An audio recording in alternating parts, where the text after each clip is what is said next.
Yo, what's going on? What's going on? What the dilly is? How's everyone? Oh, messed up and muted the mic, man. What's going on, man? How y'all doing today, man? We are going to be checking out something new. This on the right side of the screen is Harrison MixBus 10. This is a new DAW. Well, not new DAW. MixBus been out for some years, but this is a new version that Harrison MixBus has basically released and everything like that. And we're gonna check it out, man. We are going to check it out. Let me get this down. There we go. All right, so we're gonna check out this new version of Harrison MixBus, which is version 10. I have used MixBus off and on since version 3.2. That's when I first got on the train with Harrison MixBus. And in the earlier versions, it was very buggy. You know, certain things wasn't, working right and everything like that. But test ran the MixBus version 10, and I like what it has. I like what it's doing, and I'm very, very excited and giving it a test run and everything like that. And checking it out. Now, I did buy the license and everything. I had an upgrade for an upgrade code that they emailed me for $150. But MixBus, and they broke it up in tiers now. So you have MixBus, then you have MixBus Plus, and then you have MixBus Pro, which gives you not only everything, but you get the addition of the newly acquired SSL 9000J EQ on the channel strips, and you get Dolby Atmos immersive. I hope I'm saying that right, but the Dolby Atmos mixing capabilities inside of MixBus 10 as well, man, which is pretty good, man. But I test drove it like all this today, man, and I have to say, man, it's pretty rock solid. They have cleaned up a lot in the trying to figure out why this thing is not looping. All right, cool. But they have cleaned up a lot in MixBus 10, I guess. I haven't used it since MixBus 8, and it was some things that they still needed to clean up a little bit. But since then, they've been doing a good job. And I think that was about like 2 years ago since MixBus 8. About 2 years ago. And they stay releasing updates. And ever since the Solid State Logic has bought Harrison, bought them out and everything like that, and it's now managed by Solid State Logic, man. Some really, really good things have been coming towards Harrison's way or whatnot. So man, shout out to them, man. And a little bit about Harrison. They're known for their consoles, mixing consoles, film and broadcast primarily, and also studio consoles as well. If you go on their website, they'll give you all their accolades for as high profile clients that have used their consoles, such as Michael Jackson's on the Thriller album, Sade, Smooth Operator. That particular album has been mixed on a Harrison MixBus, a Harrison console, and plenty of other artists that you would recognize have utilized their consoles, and they have a really, really distinct sound. Their sound is pretty good, man. And the DAW is based on a console signal flow concept, you know what I'm saying? So it's not like your traditional DAW where you go in, you add your tracks, you add your buses, and then you're basically setting up your own mixer signal flow type situation. They give you more of a fixed workflow in MixBus, and it gives you kind of like a old school analog workflow vibe, and that's what I like about it, you know what I'm saying? When I'm mixing, when I'm making a beat, it's totally up in the air or whatnot, and I'm just trying to fix this loop here. But yeah, it's definitely a different type of vibe mixing in MixBus, because the workflow have you more focused on the mix than actually trying to set up, you know what I'm saying, different routing capabilities or whatnot, and having to guess that. So if you're not too privy to mixing and signal flow and everything, MixBus basically gives you everything at your disposal. Not only that, and just to take a little, quick overview of the MixBus or whatnot, everything is there for you. Compressors, you get gates, well, not gates, but you have a compressor section. You have 3 different types of dynamic processing, which is a leveler, a compressor, and a limiter. Then you get this gate section that they added in version 9. So now you get gating options on here. They didn't have it in version 8. That's why I kind of left away with it, whatnot, because it's kind of like you're missing a couple of things. But they have added the gate function, which you pull up here. And I know you probably can't see it on that small screen, but that's okay. That is the gate function. So the gate and the compressor section kind of alternates. So you can't see both of them at the same time. And then right here in the smack dab, of course, you have an EQ section, the 32C Harrison EQ. Of course, you're going to get that. But not only that, you get the SSL 9000J EQ on here as an option. So, we can switcheroo however we want to, kind of like on this track right here. Boom. Come back, 32C EQ section. And then, of course, you have the famous MixBus sends that goes to the MixBus section over here. Now, the MixBus section is not like something like in Studio One where you go and you create a auxiliary track or bus track or effects track. These are already set up, and the sends are already set to a certain default position. So when you click on a button here, that signal that's coming down to the fader is actually mirrored and going to an actual MixBus track. And then what happens, this is the magic, you get a parallel stereo out processing.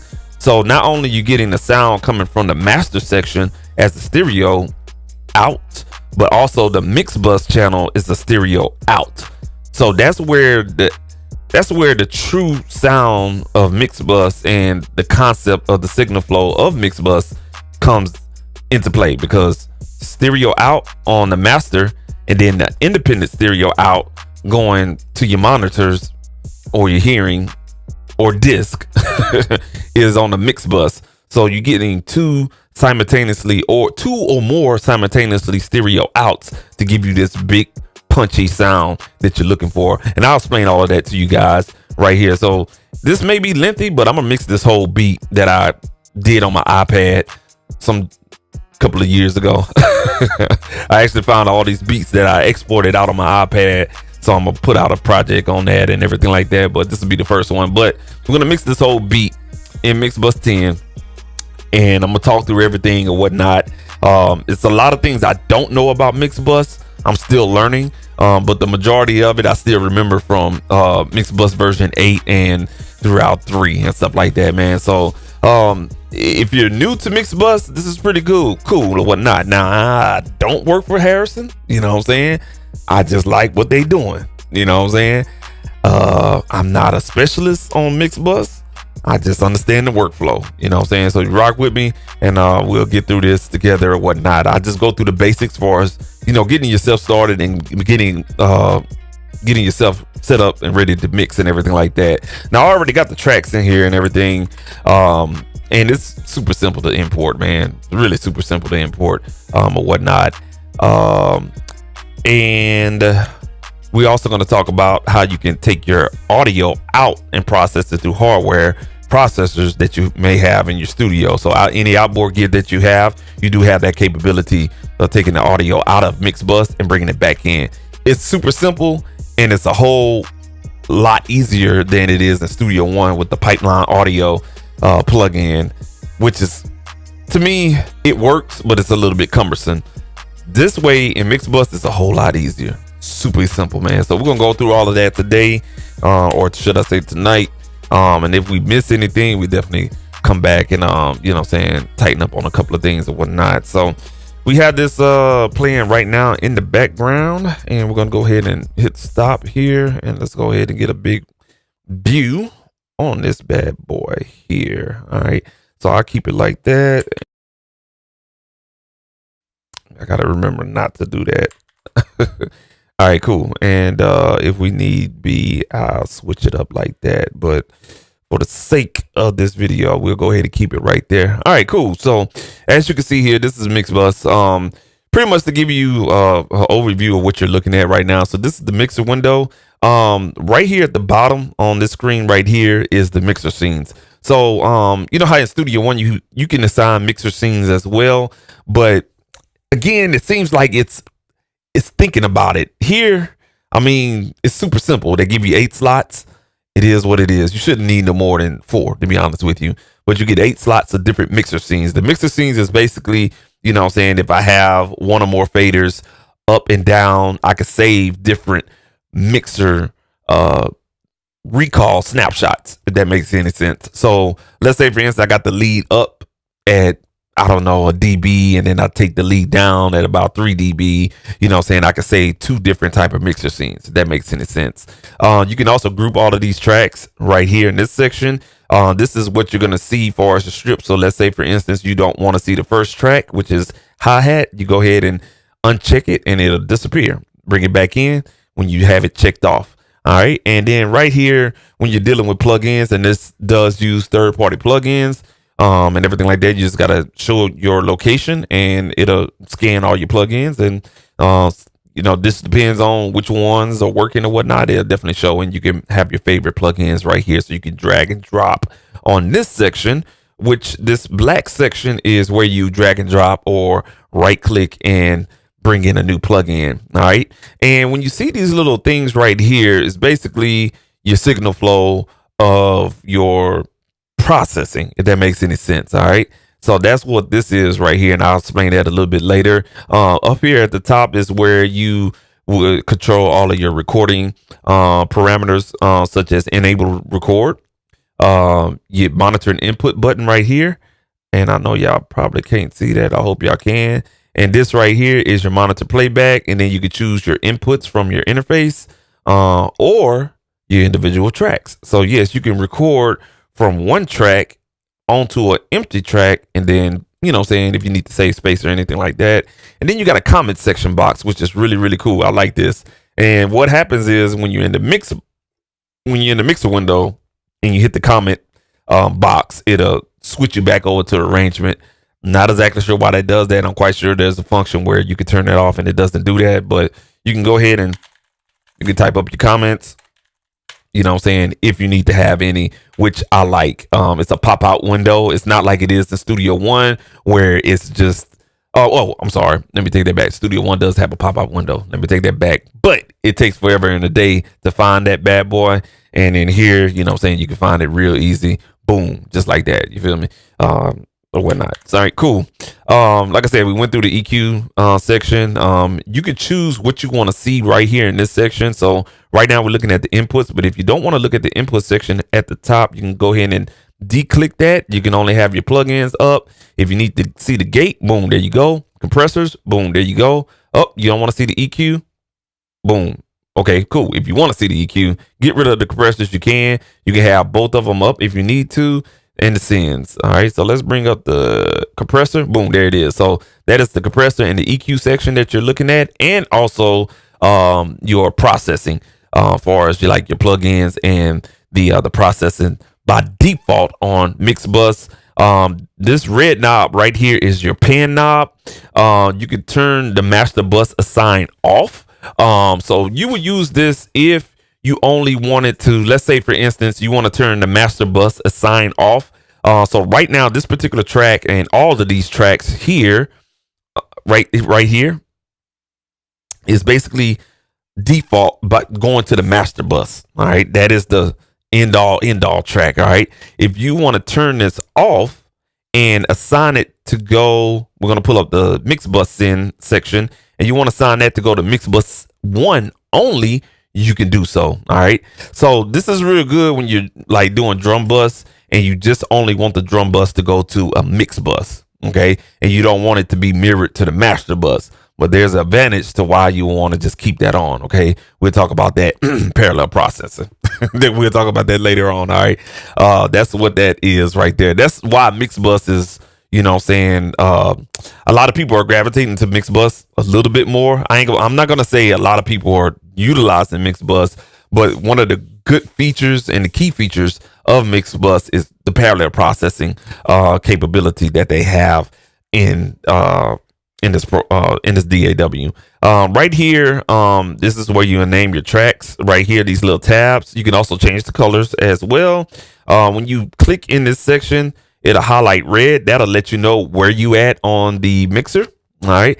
And then right here, you'll see some numbers in a circle. When you hit record enable, so let me go back to input here. When you hit record enable, this number will now turn red. So that little circle will turn red, letting you know, hey, this track is in record enable and we're ready to record on this track. All right. Bringing it on down, you have S, you have M. All right. That's solo, green. Mute is going to be yellow. Love the color indications to let you know what's going on. You have a trim knob, which is really good. So you can adjust the trim before it even hits the fader. If you understand signal flow, you understand what I'm talking about. So basically, you can have 50 million plugins here. You can have your compressor section, everything going to the mix bus. And when it comes down right here, you can still trim your signal before it hits the fader section of the signal flow and go to its assignment. And whatnot. So that's really good to have the trim. You have a drive button right here. By default, it adds, it enables some type of saturation drive circuit, which will dirty up your sound a little bit. It's subtle, you know what I'm saying, but it definitely colors your sound or whatnot. So you can turn that on or off. And then when you're on the compressor section right here, anything that you're doing here on the compressor section, these meters right here, as far as your gain reduction meters, are going to show right here at the top, regardless if you're using compression and also gate right here at the as well. So I mean, the whole setup is just like a console. If you ever worked on a console and you understand how it works, how it looks, and how it functions, it's just like this. It's in the software version. That's it, man. Or whatnot. And then of course you have your meters for as like your indication of where your fader is. Right here, your meter indication on where you at on the meter. And then you have automation mode right here. You can also click this and you can put this in a new group. So you can group your tracks right here. Right here is post fader. All right. So this is real good. So you can set this track up for as the signal flow for as like pre-fader, post-fader, and all that other stuff. You have VCA capability in here as well. So you can set this track up on VCAs. And then you have your invert polarity buttons right here as well, man. So you get a lot of options, man. Now over here, if you can see this section right here, this is your monitor section. So you can put your whole DAW in mono. You can dim it. And you can have a choice of dimming your audio. So basically dimming means automatic turn down, like a click of a button, it'll turn down negative 12 dB or negative 20. All right. Just to, do some spot checking and everything like that. And then you can also mute, dim and solo and phase invert, independent left and independent right stereo signal. All right. So your independent left and your independent right for the stereo signal, you can dim or mute one or the other, which is damn good. Whatnot, man. And you got some other situations you could do on the monitor section right over here. And if you want to hide that, there's a little button that says monitor underneath the comment section right above this logo here. And you can hide that monitor section. You know what I'm saying? Cool deal. Now we'll get on to the MixBus section here later on or whatnot. But let's go on ahead and get started now. I did get started with the hi-hat earlier today, and just to kind of get a feel of everything or whatnot. The arrangement window. All right, so the arrangement window may scare some people, be like, this don't look right, you feel me? But don't be afraid. All right, it's super easy, man. Everything right here for us, like if you need to make a mark, for us, like, okay, this is the hook section. This is the verse. You can mark it up. You can set range markers. You can set different time signatures to do what it do. You can set tempo markers. You can set your looping markers or whatnot. Let's see here. You can set cue markers and also arrangement markers as well. You know what I'm saying? So, I mean, what more can you ask for? So the arrangement marker will be something like this right here. This is verse right here. This is the verse right here on 25. All right. So that's my arrangement marker. I know that's the verse. If I want to add another one, I just right click in this little shaded area right here. You see all these shaded areas is for your marker section. So if I want to add a new arrangement, boom, there it is. So now what I'll do is indicate that this right here is a hook. So what I'll do is just call that hook and hit rename. Boom, there it is. And then I can even go to the length of, let's say, dragging this out. You feel me? So put that right there. And let's see here. I guess I can call this outro. All right. And we'll just do outro. So you see how just easy that is? Boom, outro right there. And I don't think you can, yeah. Then we'll just take this. Can we add another one? Yeah, okay. Is it easy as drag? Okay, yeah. So you hold down. Oh crap. Okay. Let me do that reback. Okay, yeah, you gotta add one new arrangement marker for each section. So yeah, that'll be this one right here. We'll call that hook 1. Just to keep it different. All right, cool. And then right here at the beginning, we'll call that the intro. So you just see how easy that is. Just to keep yourself organized and everything like that. Now, when you click on here, you can't change the color from what I've noticed, unless I'm doing something wrong. But like I said, I'm not a master in MixBus 10 or whatnot. But yeah, that's our arrangement. So we got an intro, hook, verse, and then we got a hook and then an outro. You know what I'm saying? Something short, sweet, and simple. Or whatnot. So that's all the different things you could do with that. And all of this other stuff at the top is your transport window. Here, you got your range for your bars and beats, meter, your time meter.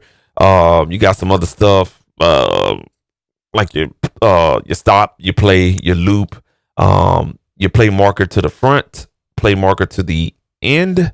And that's dependent on your location marker. So right now, it took the play cursor to the end, and then you have a panic button, MIDI panic button. So you can do MIDI in here, but if you make your beat somewhere else, go ahead and do that.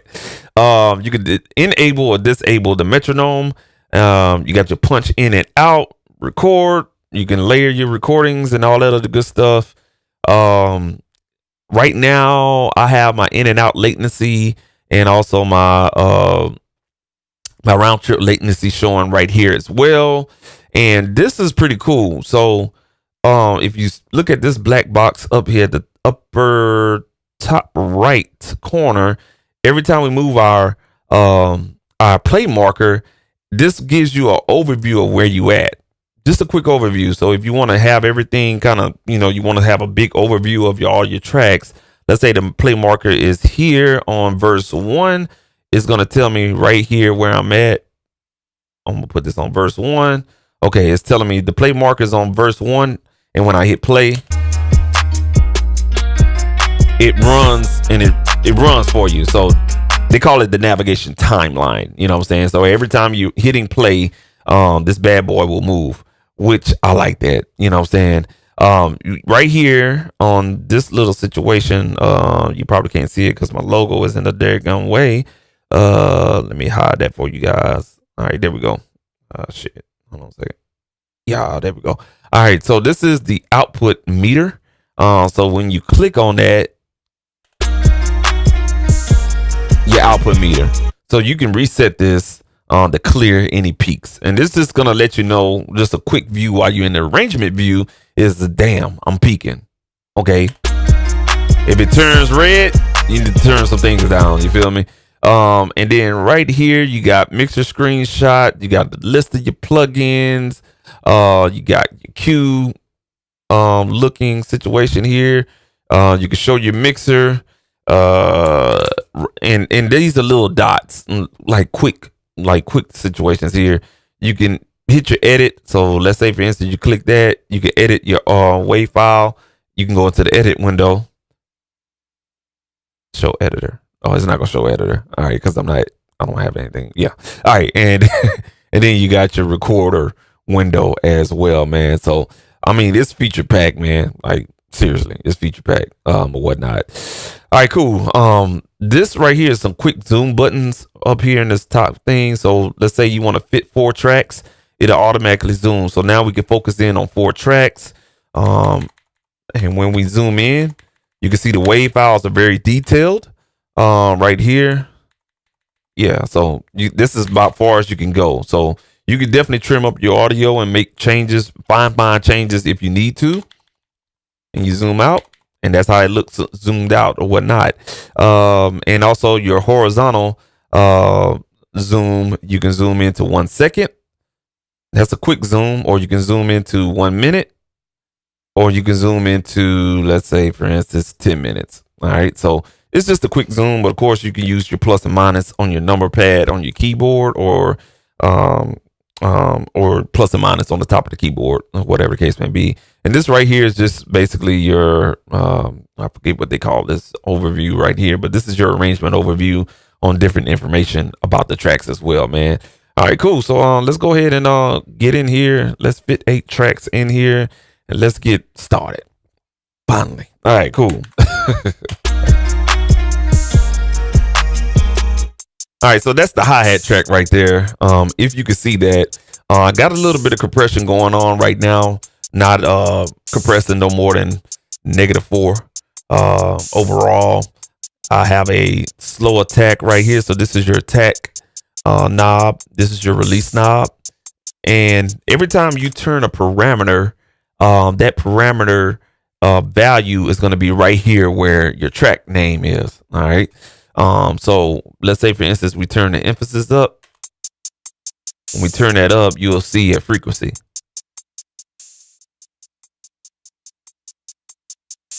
So basically, I think, and I have to read the manual, but I think the emphasis is going to compress above that crossover point, if I stand corrected. But don't hold me to it. Y'all go ahead and read the manual or whatnot. But I know when you push it up, you know what I'm saying, the higher the frequency, it just I don't know, it compressed. But like I said, I may be wrong. But it has something to do with the crossover point. But read your manual, please read your manual on that blue button right there on the compressor section. This is the makeup gain right here, and then you can turn the compressor on and off individually. There's a small green button, if you can see it on the screen. You can turn that compressor on and off. So we got some compression going on, and I have it pinned at about 11 o'clock. No drive, nothing on the trim. And then the EQ section, I'm utilizing the SSL 9000J EQ, and I'm just doing some random things such as cutting out. I know I was cutting out. And you can turn the EQ on and off. And if you're privy to the 9000J EQ, something like the Plugin Alliance, Brainworks, BX Console 9000J, I think they call it the 9000J, or I think that's the name of it, 9000J. But they have their EQ. It's basically the same EQ. So you could choose between the E mode, which is going to be like the SSL E 4000E curves. You could turn that on, or you could turn it off. And the turn the plug-in on and off right here. There's a little small button right there, man. And I'm quite sure because they're bought out by Solid State Logic, everything that Solid State Logic has as far as the SSL plugin code and algorithms and the ins and outs and the ones and zeros is coded into here. You know what I'm saying? Collaboration. You when a big company buy you out, hey, guess what they're gonna do? We're gonna implant our little spice in your product so we can get more marketing and get more sales and stuff like that. So I'm quite sure you're getting some true SSL tonage out of this particular EQ right here. So we got a little bit of EQ going on. I got a high pass filter, cutting the lows out of that hi-hat. You can hear how harsh it is. And then when I turn it on, it kind of smooths out a little bit. All right, cool. Let's show that compressor section. Let's take the sends off right now. And we're showing both compressor and EQ. All right, cool. All right, let's go ahead and play the percussions here with the hi-hats. Now I haven't done anything to this, so we're gonna go ahead and get this party started.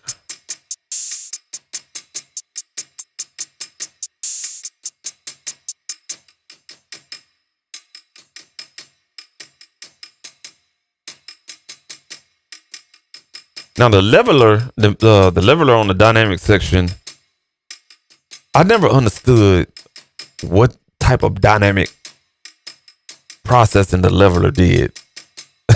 Like for real, I just utilized the compressor because you have more control.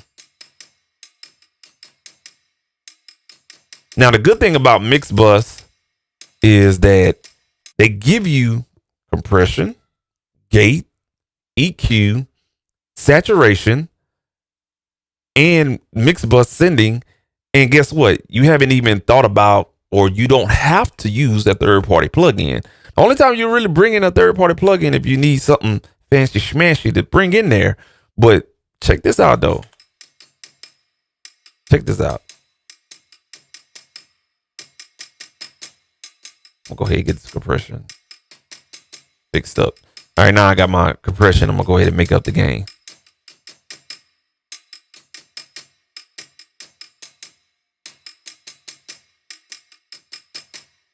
All right, so that's the makeup gain. All right, so we're gonna add a plugin in here. I'm gonna add something very obvious, kind of like a distortion plugin, if I can find one with the quickness. Here, real quick. Let me see. Let's go here.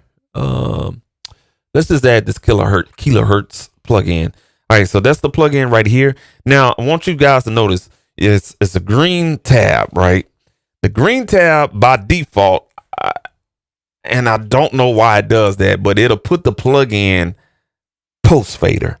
Okay, but you can rearrange this signal flow of your processes, and you can put this distortion wherever you want to. So right now it's post fader, meaning it's after the fader. So this fader right here, the plugin is actually the sound of the track is going through the plugin last, then it goes to the master bus. Okay, so you got everything MixBus, then the fader, and then the plugin. But if you want to rearrange that and put the plugin first in the signal flow, you could do so. It's simple as just dragging this bad boy, and you see how we just separating the process.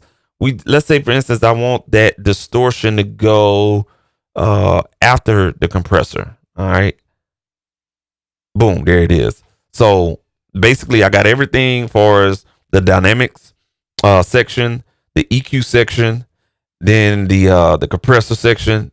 Then I'm hitting the plugin, and then we go to the fader.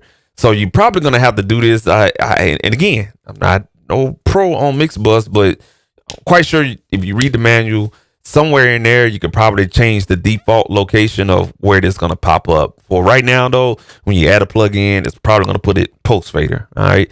So now we can go ahead and add some distortion to this percussion section.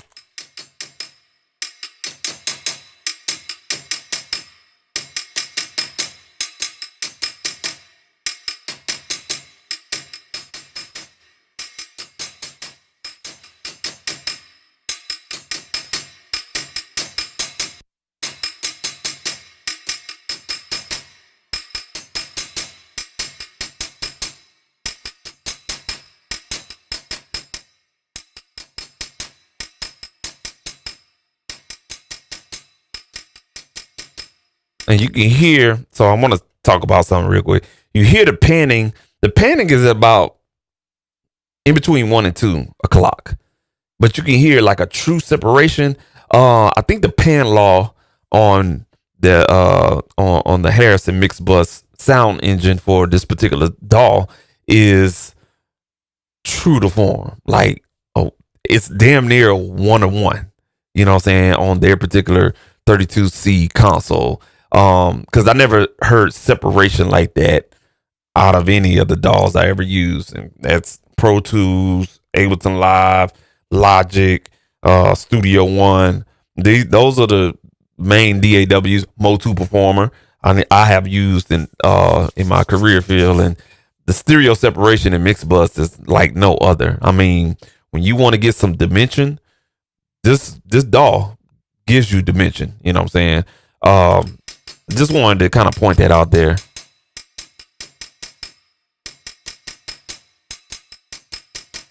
All right, so we got a little bit of distortion going on right there. Now we're just gonna go ahead and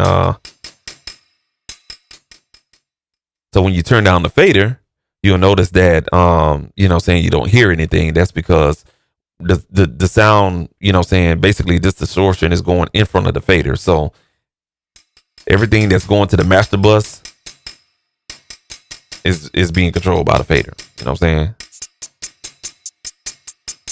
And you can see that our compression is also showing here at the bottom as it is in the front. The reason why they did that, because if you turn off the compressor section and you just want to see your EQ, and you have to enable your MixBus sends, and you want to send this to a MixBus for your drum bus, you can still see what's going on in your compression. You feel what I'm saying?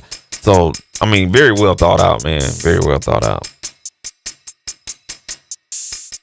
Go ahead and EQ this real quick. So we're going to use the Harrison MixBus. Harrison 32C EQ. Got a little bit of low mid thud in there.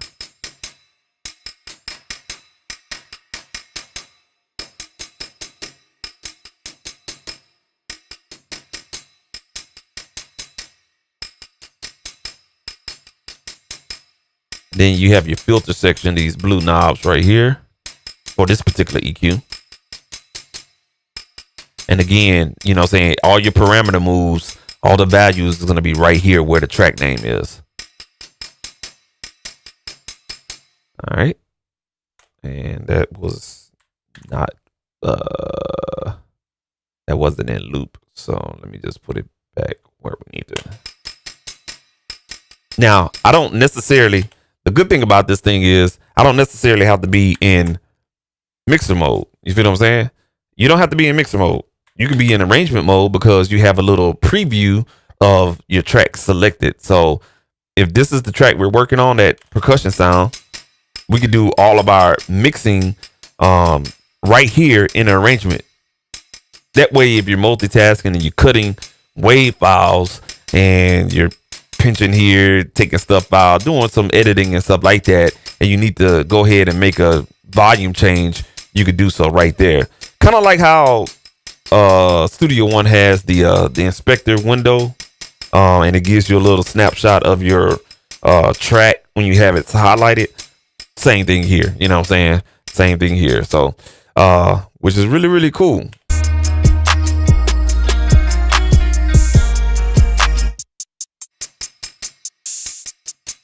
So let's get these two sounds acting right.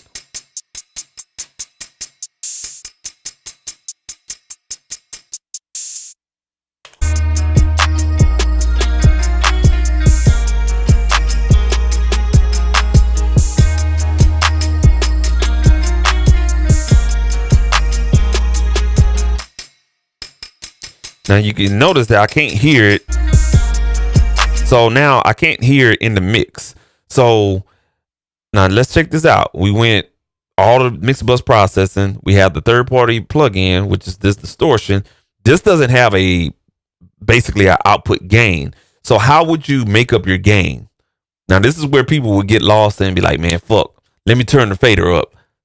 No, don't do that shit. Do not. Oh my God. Don't fuck with your fader and go past 0. You feel me? Don't do that. You feel me? Please don't.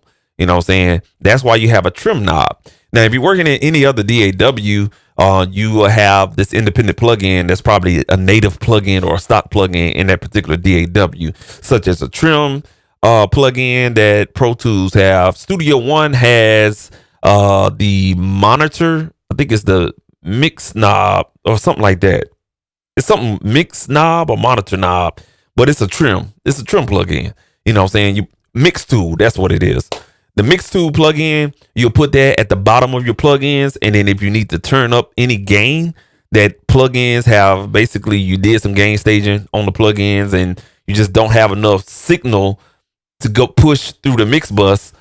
Yeah, you go ahead and use the mix tool. Ableton Live has the utility plugin.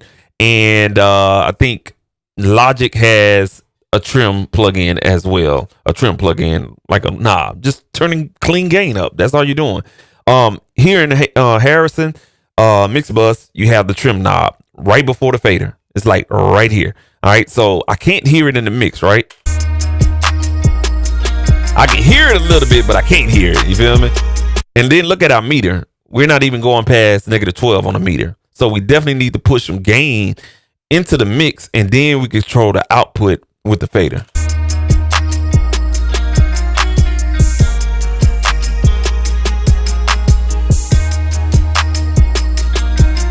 Now I can hear it audibly, and then I'm just gonna turn it down on the fader.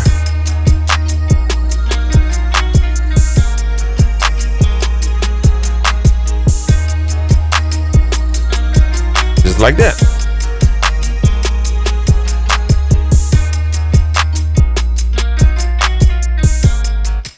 Now that's the plugin. Now remember, we have a distortion plugin on here. Now if I want to add extra saturation drive, remember this little button I told you guys about? It's called the drive circuit or drive saturation on or off. We're gonna go ahead and add that on there. Let's see what it does to the sound.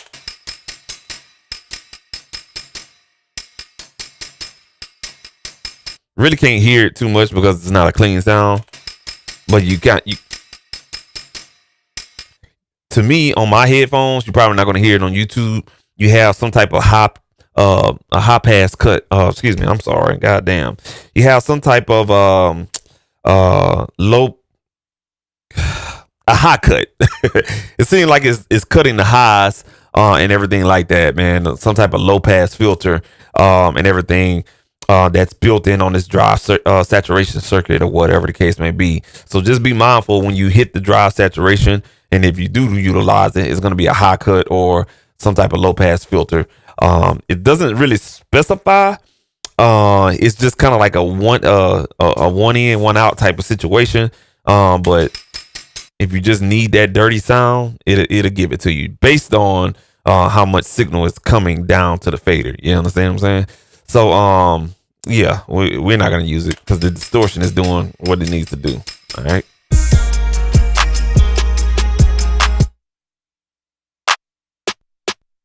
So we got our clap right here.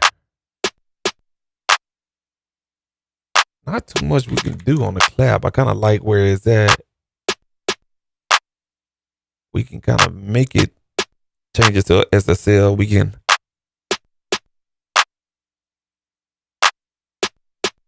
can bring out some of that low mid. I don't know.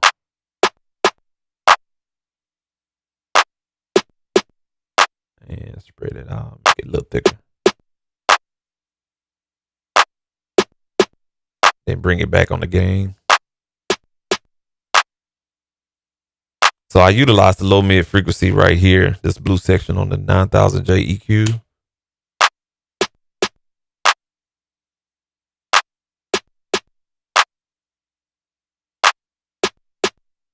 All right, just kind of thicken it up a little bit. And the leveler, let me use the leveler on here. I'm gonna give that a mid attack and a fast release, and let's put the ratio. So that's what the leveler is. Oh, okay. All right, so the leveler only gives you 3-to-1 ratio at the max, and at the least 1.1-to-1 ratio. Okay. That's why it doesn't compress like I want it. Okay. All right. Okay. That's weird. All right, cool. Let's go ahead and utilize the leveler.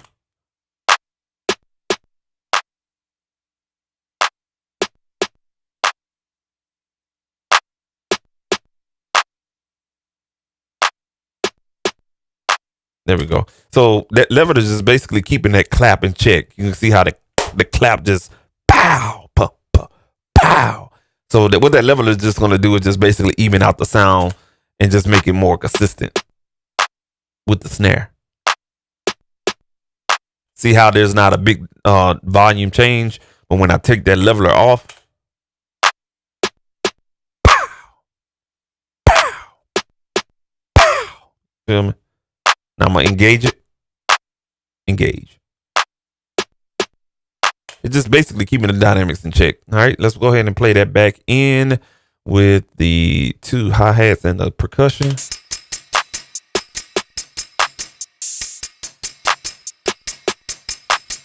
All right. Back top mixer window here. Now what I want to see, now I can turn down these 2. And what I'm gonna do is go to my monitor section, put this on mono. All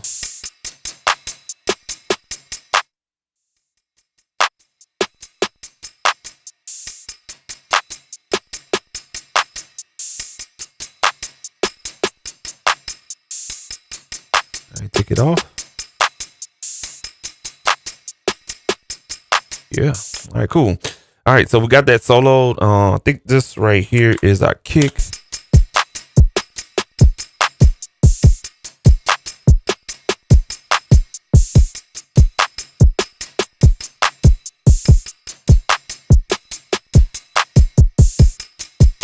So our kick is, we don't need no compression on the kick.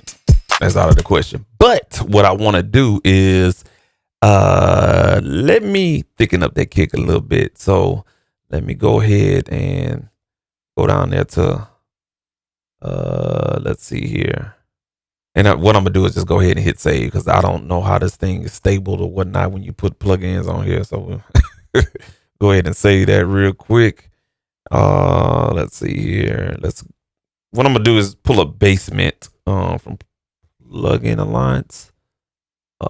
If it has it in here, I hope it does. Yeah, here we go. All right, so it's gonna be unfiltered audio. I ain't realized I had this goddamn many plugins, man. All right, Basement. I'm gonna try to see if we can thicken up our bass here.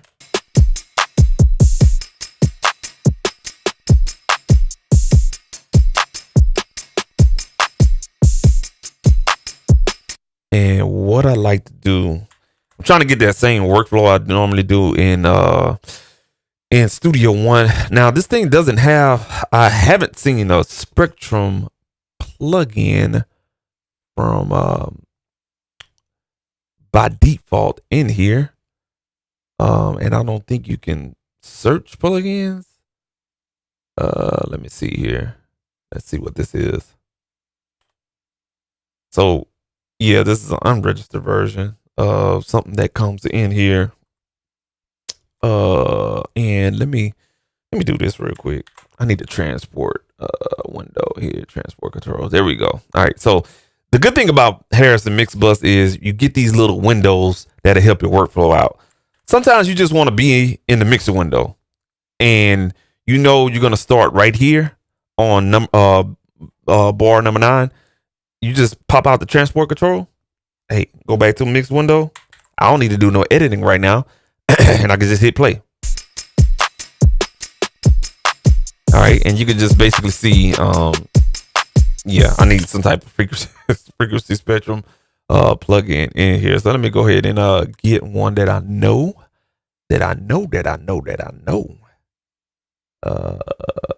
Let's see. And that's going to be another Plugin Alliance tool.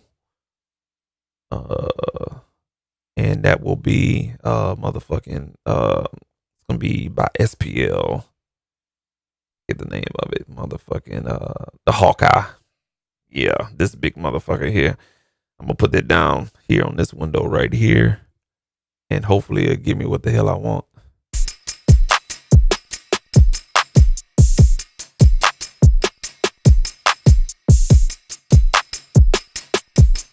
And let's see here, folks.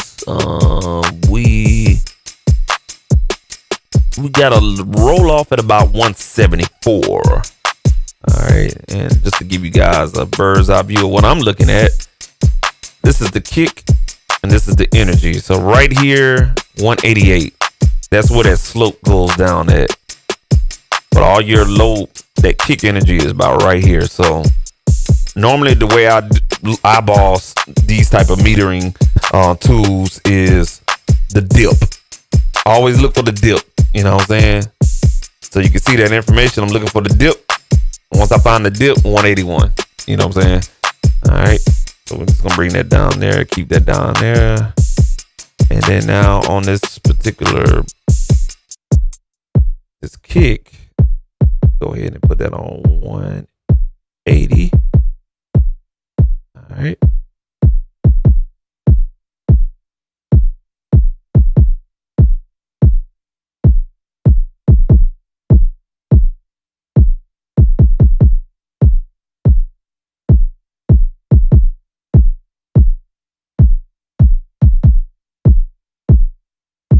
All right, let me play it in the mix now with those other 4 instruments.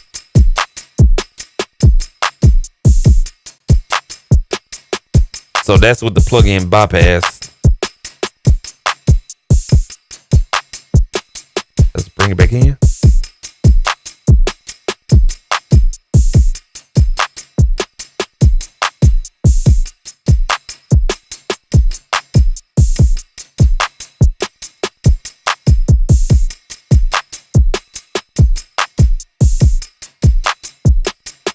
All right, cool.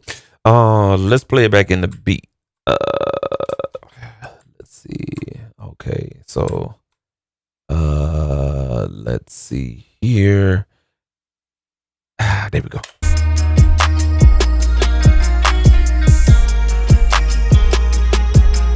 All right, cool. So that particular plugin is let me see here. This particular plugin needs to go. I want to put that before everything. All right, so I got it. The first insert, basically, the first insert.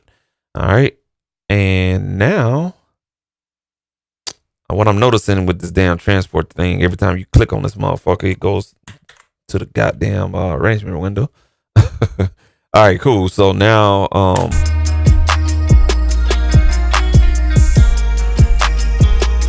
now you can hear the basement doing this thing.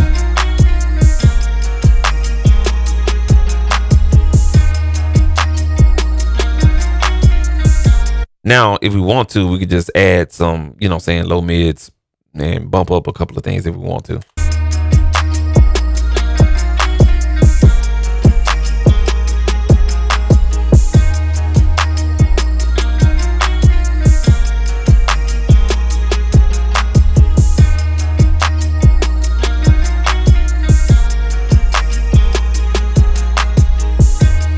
All right, and let's see here if I wanted to, just to be a asshole.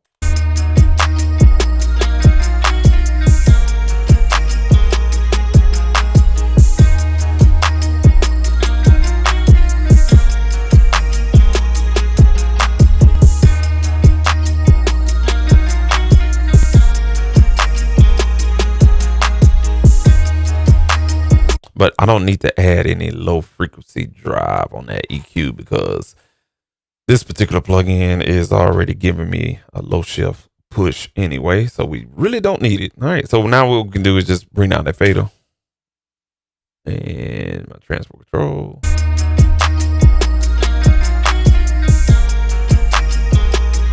Put this in mono.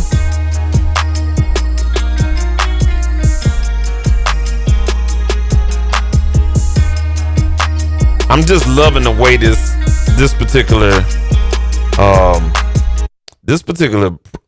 DAW, I'm not gonna say it sounds different. It gives you a different perception of the stereo field. You know what I'm saying? Like in Studio One, and you could say Ableton, it just sounds like everything is cluttered, even when it's in stereo and everything is going through the master bus. In here, when you mono, like you're getting a real mono, kind of like how my Mackie monitor controller is. It has a mono button, and when you hit the mono button on that the speaker controller here in my studio, you hear like really a mid.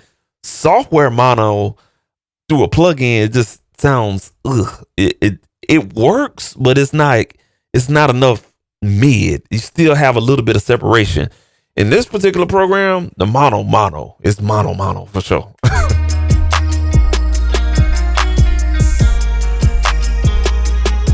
right, take it out.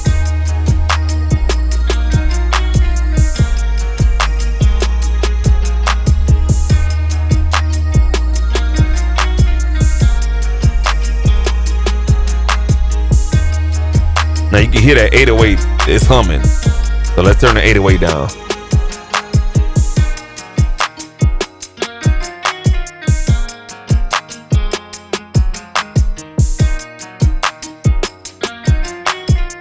I mean, that fucking, it's the separation. I'm sorry, y'all. All right.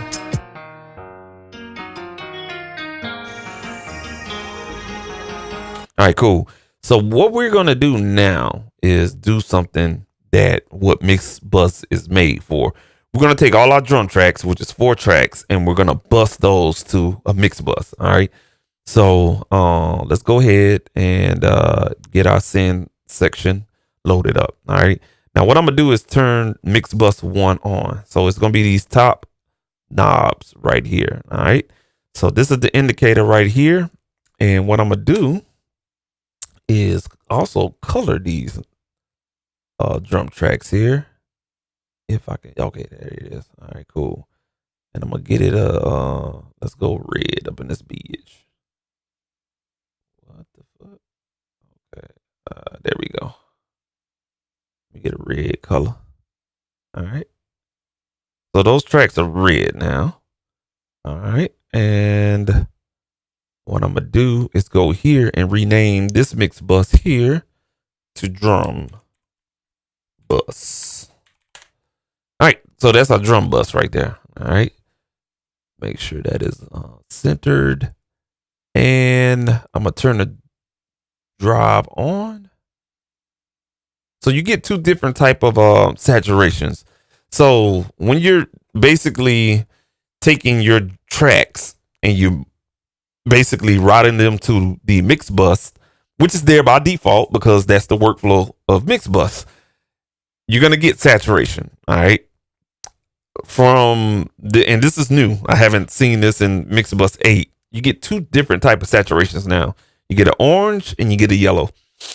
So what I'm gonna do is turn the drive down, and I'm gonna go ahead and leave it like that. Now I know you have a compressor section on here, but I don't know. Oh, here it is right here. Bet.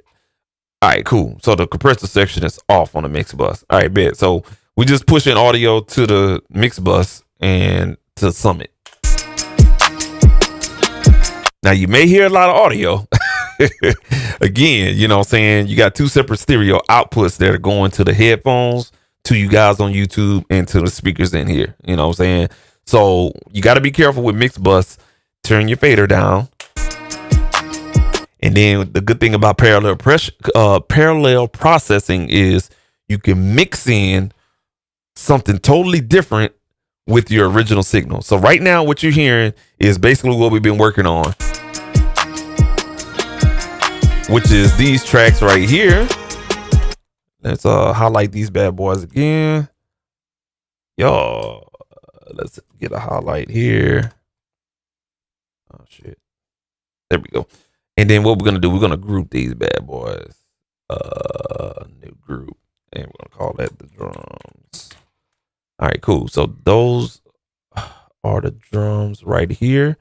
And you notice in the arrangement view, when you group your tracks, you have this pop-out tab in between the little skinny mixer strip and your arrangement controls right here for each track.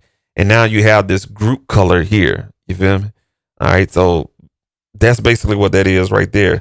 Now on the older version, I know once you group your tracks, you can control all the faders at one time. So let me see if that's still true. Yep, you sure can.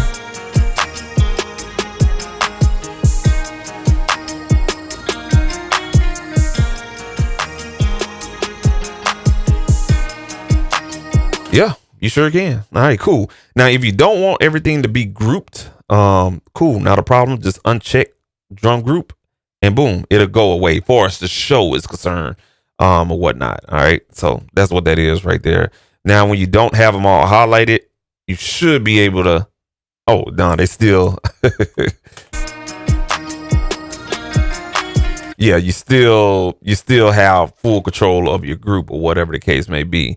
All right, and I think you could turn the grouping off right here. Yeah.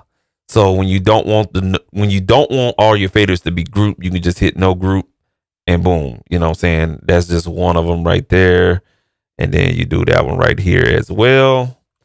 And these individuals, you know what I'm saying, they'll be grouped off. Or you could turn it off right here. All right. So say for instance, and this is the tab right here at the top as well. So you got a group tab at the top on the mixer window and then one on the side. All right. So you could toggle that off and you should be able to adjust it.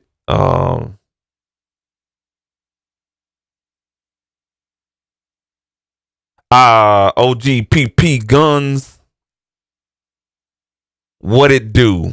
I haven't even started on the guitars, bro. Can't you extend the sustain on those guitars artificially?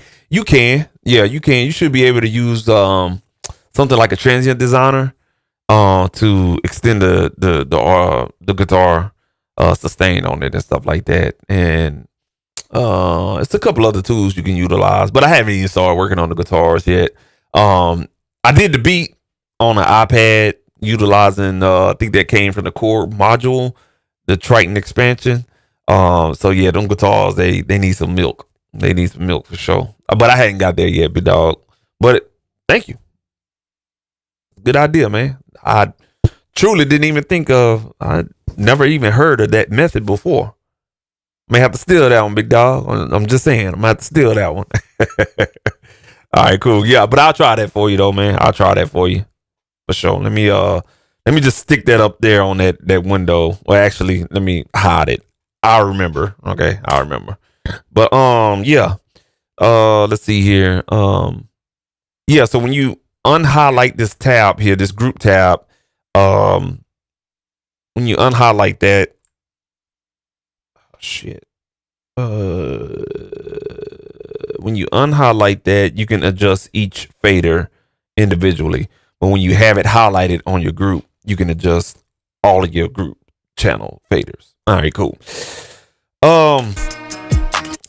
What I was getting to though was the drums. All right, so we have the drums again, bus to MixBus 1. Okay. And what this will do is now we're going to do parallel processing. So now if I just go ahead and there we go. If I go ahead and just solo all the drums, that's the original signal from each 4 parts. Now we're going to mix in the MixBus section.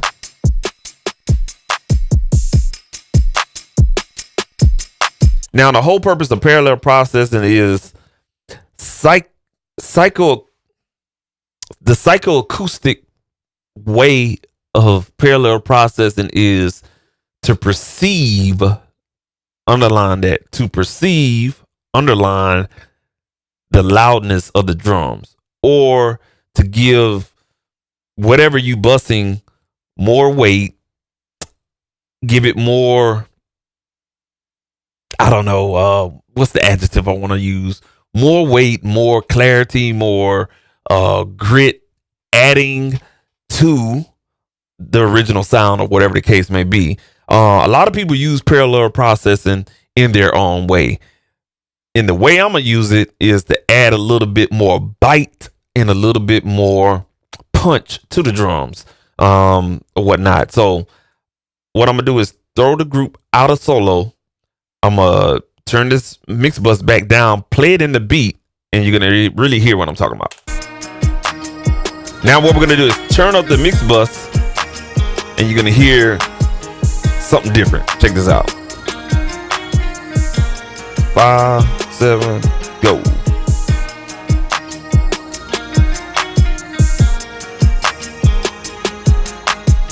Now, the normal person, if you would do a blindfold test of this and you ask that person what just happened with the MixBus, blindfold, somebody going to tell you, man, the drums just got louder. That's what the MixBus does. It gives you this perceived loudness in the technique that I just did or whatnot. Now, the cool part about it, like once you turn that up and you find that happy medium with the original 4 signals and the MixBus, check this out. Now you can solo the MixBus. That's the volume that you're working with. All right. Now you can just go crazy. Yes, you can go crazy on the MixBus.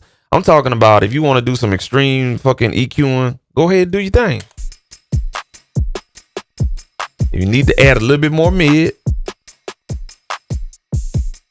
add some lows. All right, do some little hi-hat situations. Now, let's say for instance, you want to do some tape saturation. You know what I'm saying? It already has tape saturation built in. Well, let's go ahead and drive saturation onto those drums.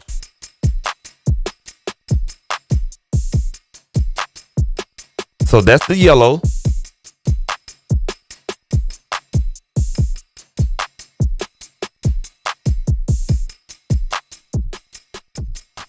So I drove it all the way just to hear the saturation.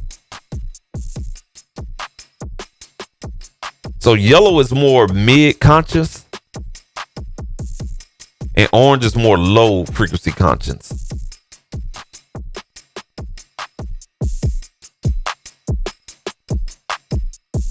All right, now, once you have done that, check this out. You can even slam the drums. Let's go to the compressor. I'm gonna put this on fast, slow attack, fast release. Let's do a 3-to-1 ratio, and let's compress the fuck out of these drums.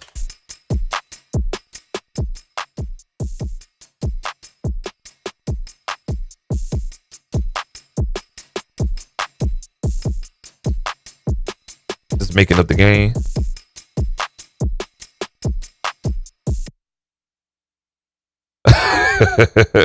Yeah, it is. Yeah, he said that thud hitting like old Easy. Yeah. Let's see here. All right, so that's basically a dirty version of the drums,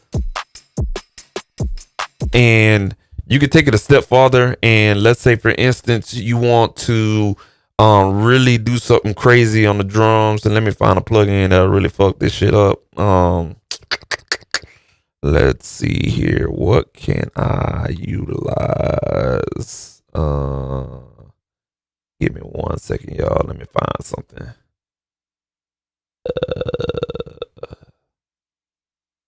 It's too much to choose from. All right, let me do this. Let me utilize this motherfucker right here. This is Red Light District distortion from the Personas plugin. I hope this motherfucker didn't fuck up on me. It didn't. So let me go on ahead and say this real quick. All right. So apparently we are having some motherfucking GUI issues with this bitch. Yeah. That's the plugin, but why it looks like that? Let's do this. Let's show it again. Yeah.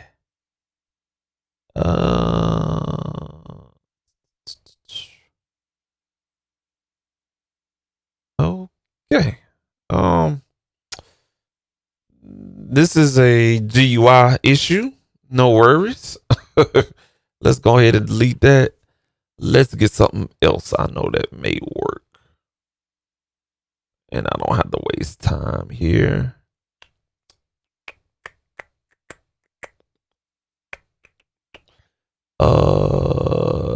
Okay. Let's do this. He said something about old Easy E. So let me match what you're saying, big dog. And let's go to, let's get more of a SP 1200 flavor to that. All right. So we're just going to basically add that SP 1200 flavor to that, like what you mentioned. I'm going to go ahead and throw that in front of the EQ. So that'll be first insert in line. And let's crush the hell out of this drums. So if you can hear that,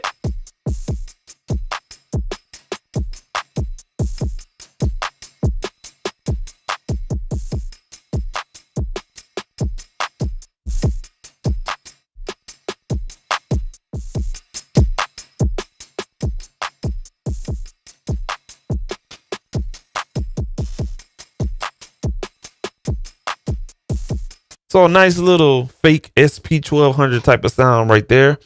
Let's go ahead and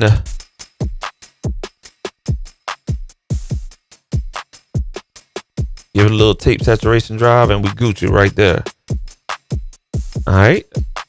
Now let's go ahead and play this with the drums. I'm gonna mute it. Now this is gonna be the original drums.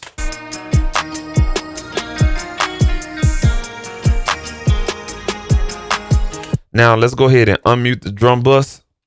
Parallel processing.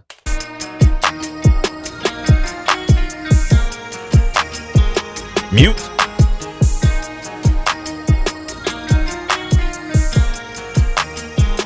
Unmute.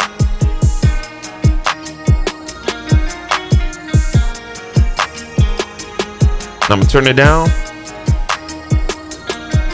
Turn it back up.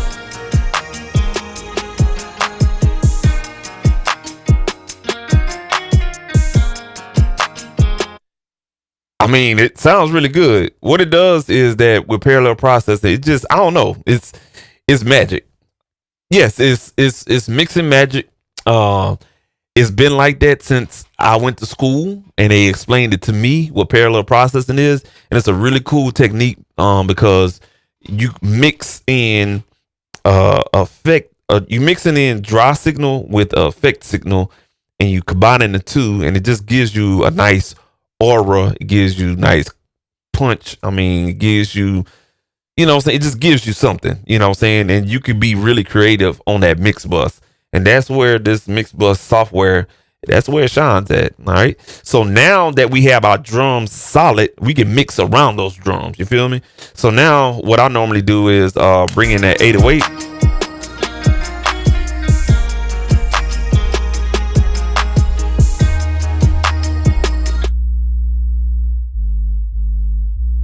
And that 808 pretty solid, man. I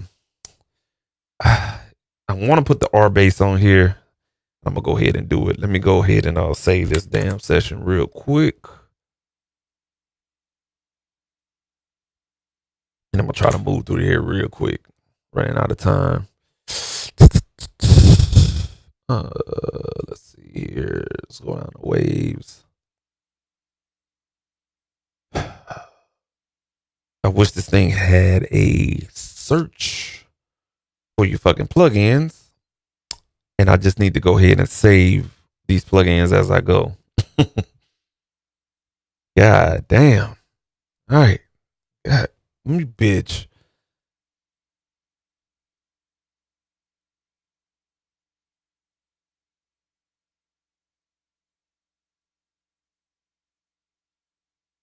Let's see here. What would...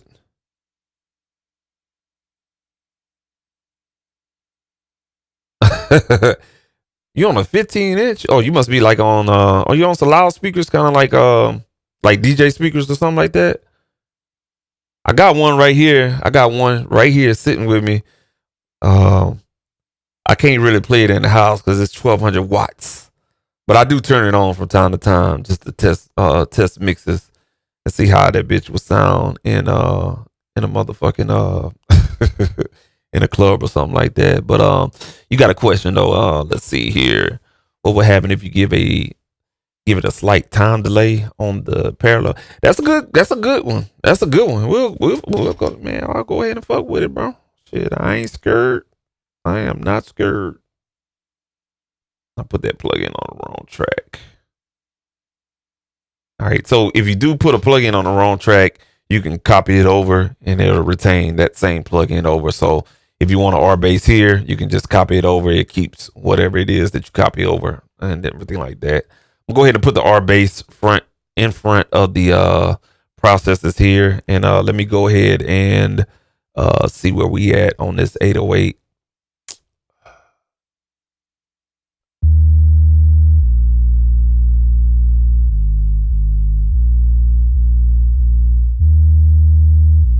Our fundamental frequency is 75.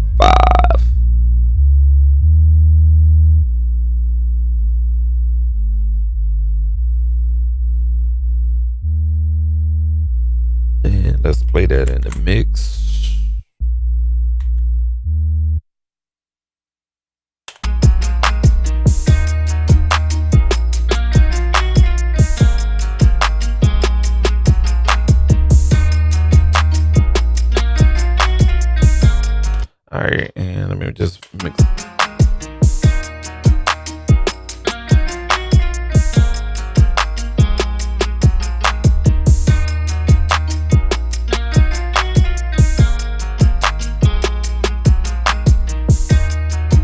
right, cool. Using the old Yamahas from my old radio station. Oh, for sure, man. Shit. Hey, man, you using some good stuff, man. Like when you mixing, bro, definitely play back your mixes on that bitch. Like, you know what I'm saying? That should give you like some really good, true translation on your playback for sure. For sure. Cool. I think we got the 808 mixed in there. Let's go ahead and solo the 808 and the drums together.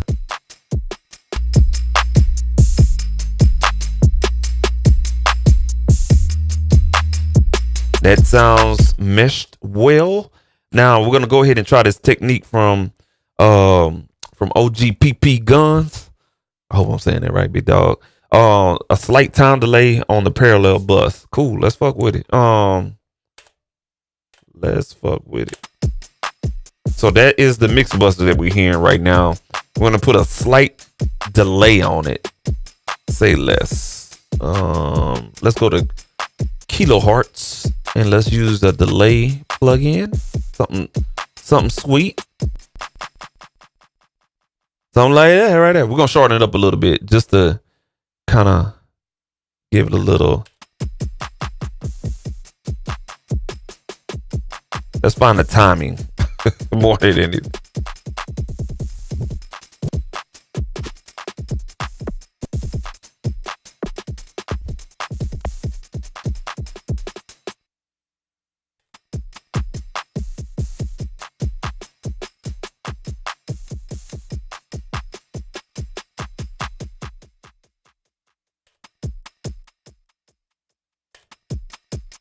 Kind of want a delay, kind of like how a DJ would when he hit like a kick, and when they put that effect in it, like a boom, boom, boom, boom,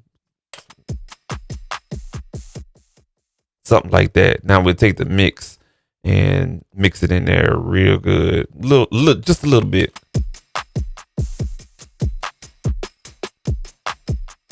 Something like that, big dog. He said that needs to be recorded. All right, cool, man. Well, the good thing is we can always pull this up, man, for sure.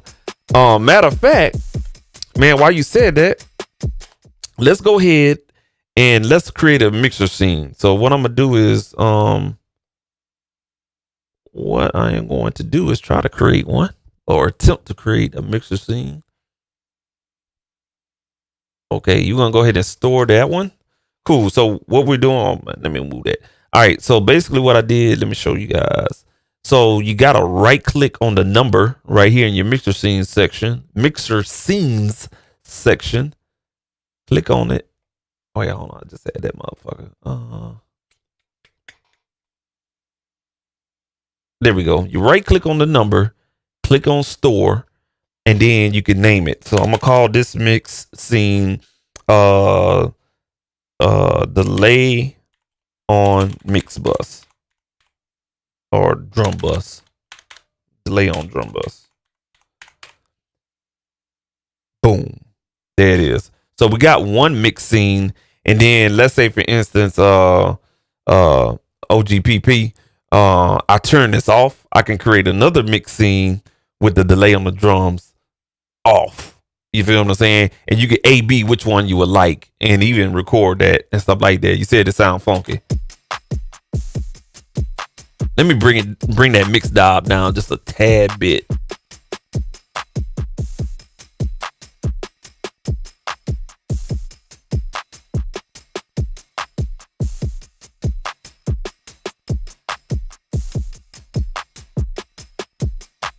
So I'm adjusting the tone knob so it can bring out that delayed kick. Let me play that bitch in there. It might work, bro. You probably can't hear it too much, but let me exaggerate and turn it up a little bit. And let me bring up the mix a little bit.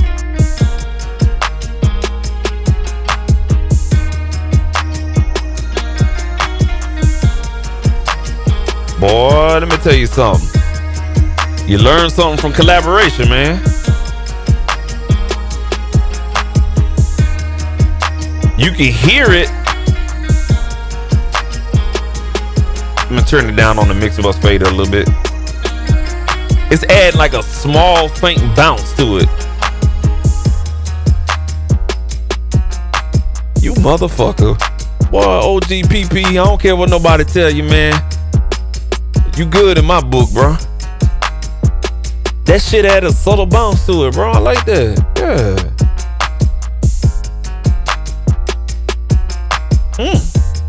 Let me bring that down just a little bit on the mix knob. For some reason, every time I press on it, it's going up by itself. That's weird as hell, but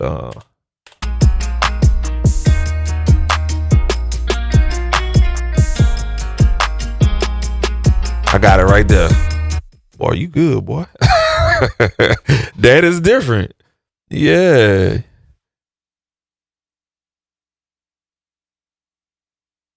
That's hard, like, oh, but new. Yeah, man. Yeah, I like that. It's adding like a subtle bounce to it, man. I'm gonna have to steal your technique, bro. I like that. That was a good that was a good idea, bro. Like real nigga shit.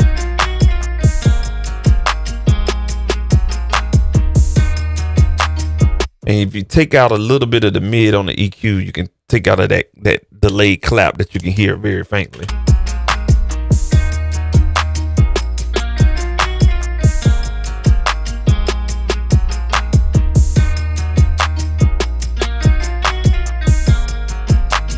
Doing that.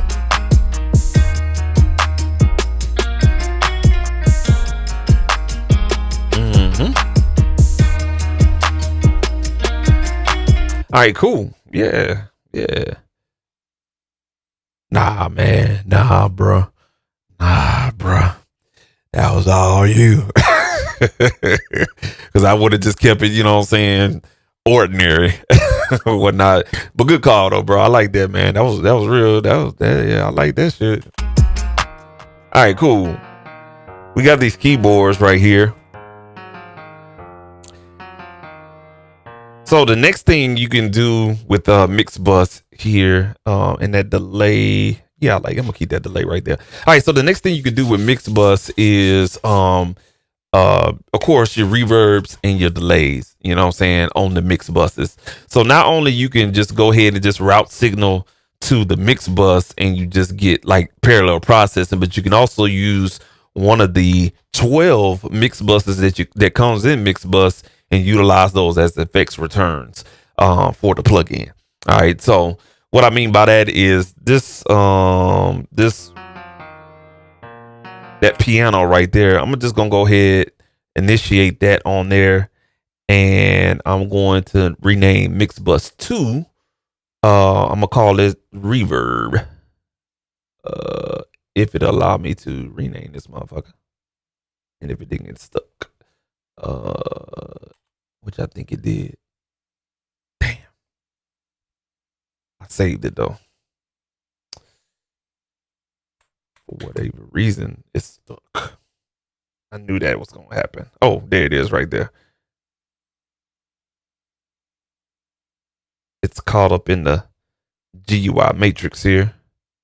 So let me do this real quick. As you can see, let me see here. It's caught up in that GUI right here. Let me see if I can just X out of that. There we go. All right, so rename, and it's still doing the same shit.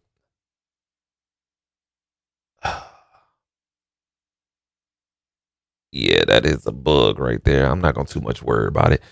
Damn, but I do want to worry about it. Yeah, so let's call that reverb. All right, cool. There it is. All right, so that's the reverb channel right here. Let's go ahead and put a reverb plugin on here, and we're just gonna go ahead and just choose. Let's go ahead and choose one of the Harrison MixBus plugins that's already in here. One of their stock plugins.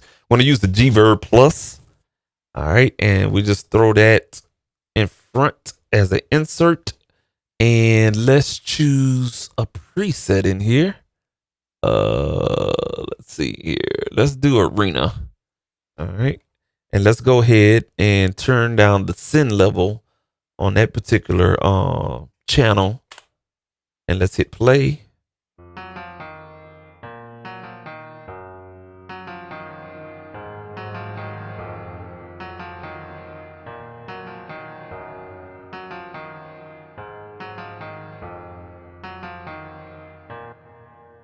So that's the reverb. Now, the good thing about, saying having a reverb on something that's schematically put together like MixBus is you can actually compress that reverb channel and really bring out some good things in the on the reverb itself.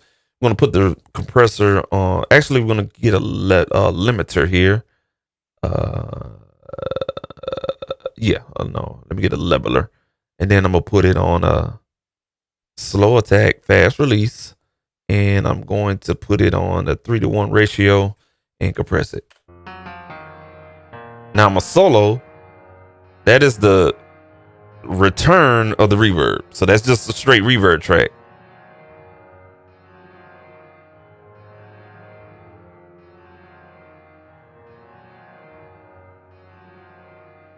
All right, so I got it compressed like crazy.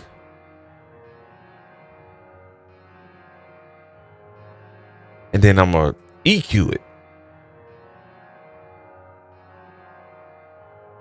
Bring out some of that mid and the highs and the lows. And then we can even tape saturate it, tape drive it, should I say.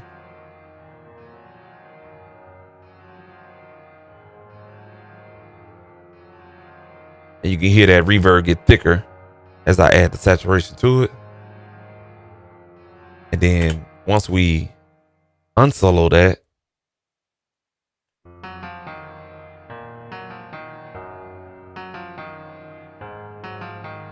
and we can send how much ever signal we can to that.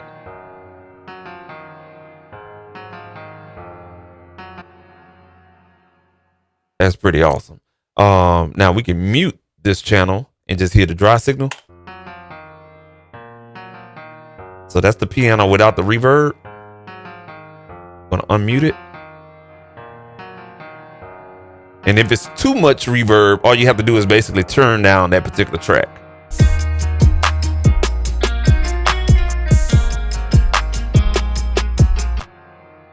And let's say if it's not enough, you can go ahead and turn up the trim. But that's a little bit too much. I like to keep my returns around about negative 24. And then we'll make adjustment from there.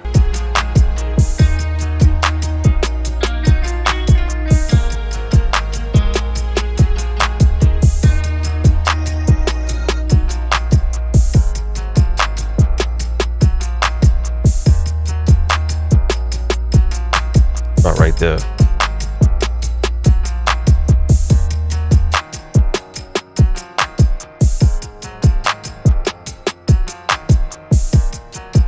About right there. Yeah. What you got, big dog? I hate that. Solo the piano with the bass to listen to the interplay and the sub harmonic. Sure. Let's go ahead and do that. Let's do that.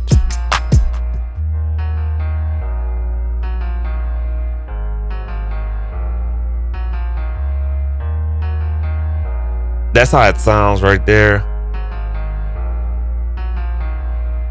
Now, what I could do on that piano, I haven't even EQ'd it yet.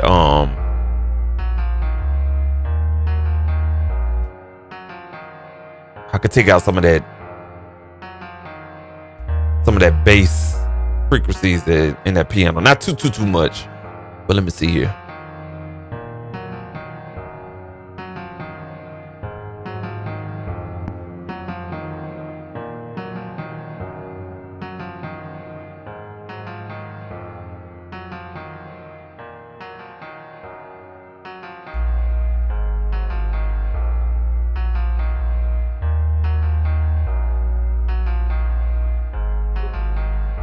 Say it needs something. It needs something. It needs some. You're right. Let's see here. Let me think about that.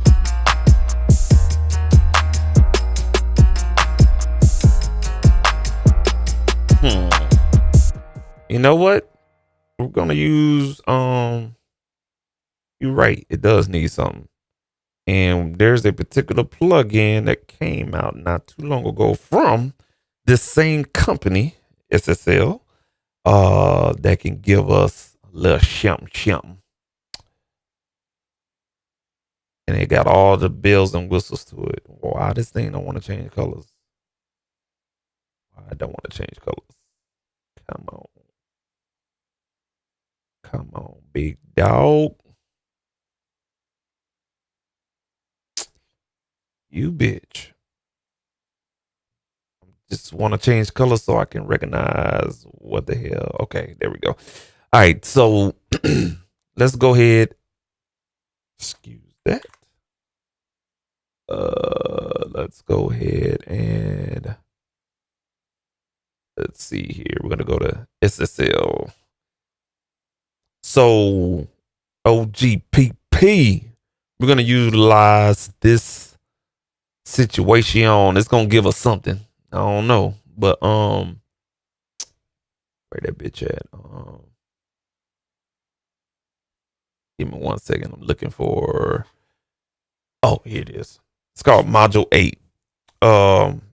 It's pretty much a Swiss Army knife of modulation and timing, time-based effects, whatnot. This shit here, bro. All right. So we can try all kind of shit, bro. Like.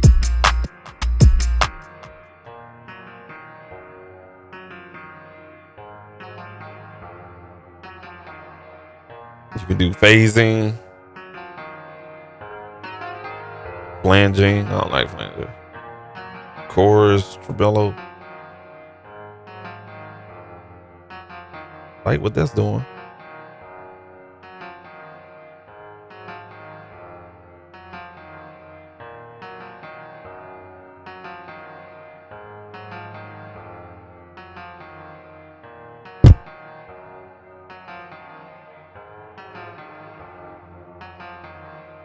Go back to phaser.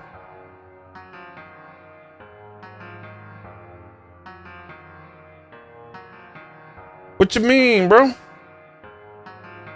What you mean?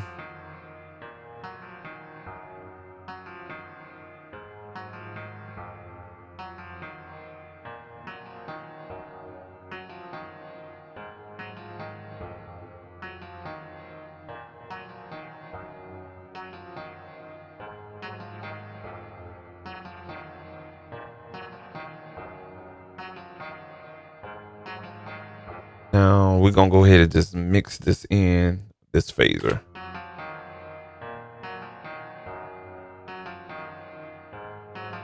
I don't know. We're gonna find out.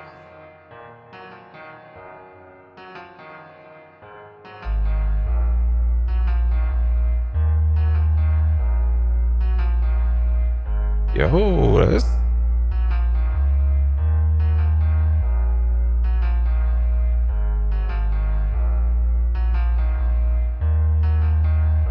bring down the tremolo just a little bit.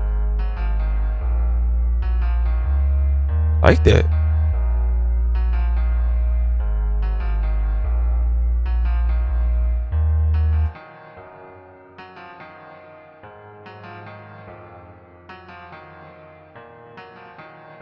So we have an overall mix knob here on that. What's going on, Sis Bristiliano?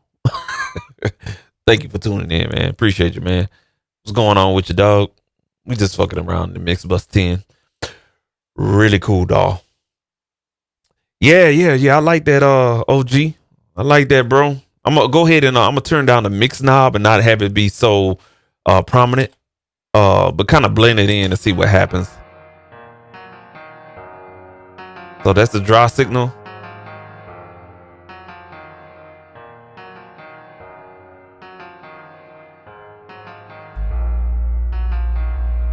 And let's turn it off and see what happens.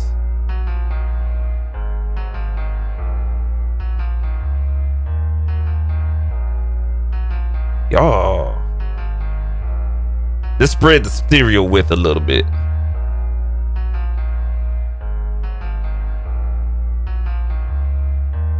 Yeah.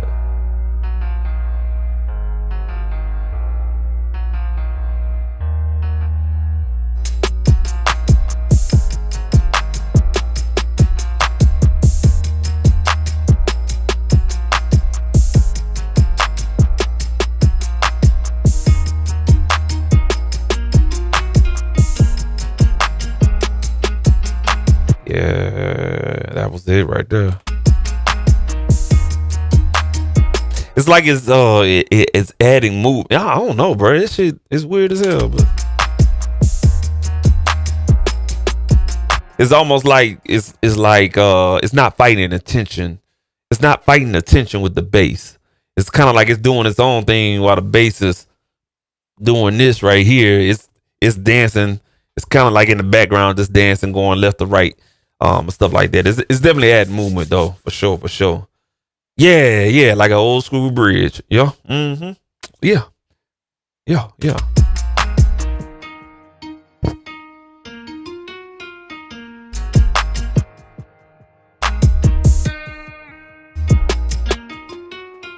So this sound right here, I think this is a clavinet sound. And I think this is the one that probably need that sustain, like you was mentioning. I think this is the one that you said that needs that sustain. I'm just gonna keep that module 8 plug in right there. Let's go ahead and get the. Oh, I got so many of them. Let's go ahead and get the SPL Transient Designer, and see what we can do with that. We almost there, man. We don't have that many. We have maybe 1, 2, 3. We got like 3 more tracks we can mix, and then it'll be downhill from there. And we only just taking our time. We just having fun. All right. So let's simulate that sustain, if it'll allow us to do so.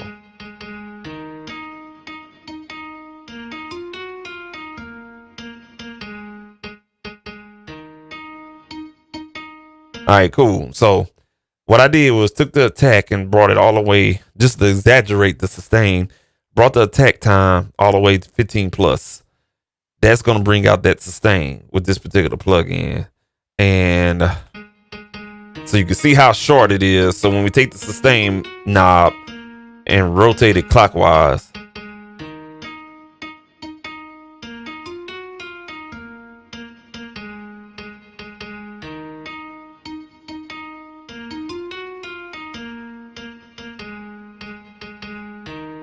that attack is adding bite.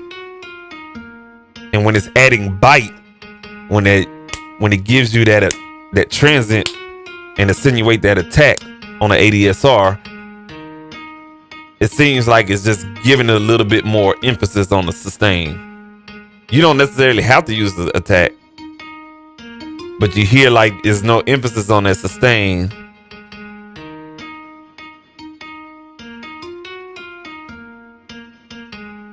Right there. So that's the dry, as if it's bypassed. Again, boy, you 3 out of 3, man. You 3 out of 3, bro. You 3 out of 3 with the suggestions, man. Yeah, we're gonna do that on the other sound too as well. Yeah.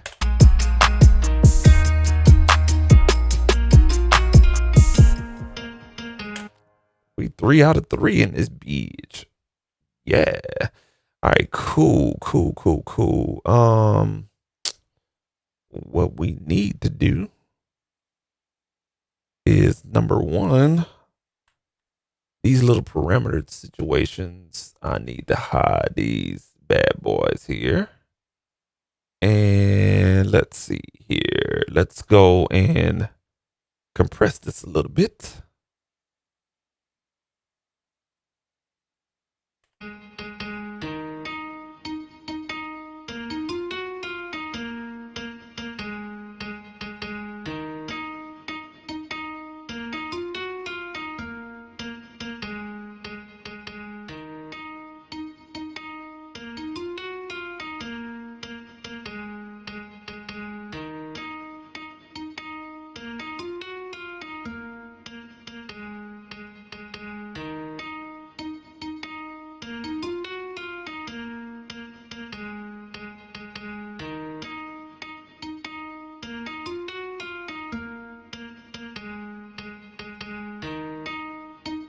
Just trying to get this compression right.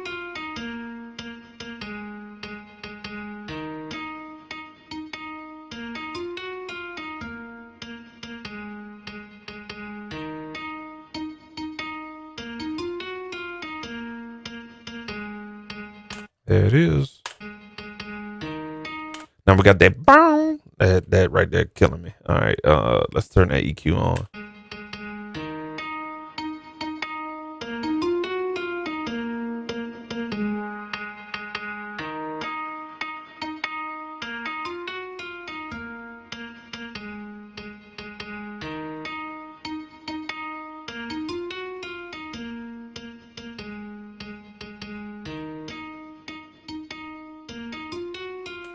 All right, let's bring that back.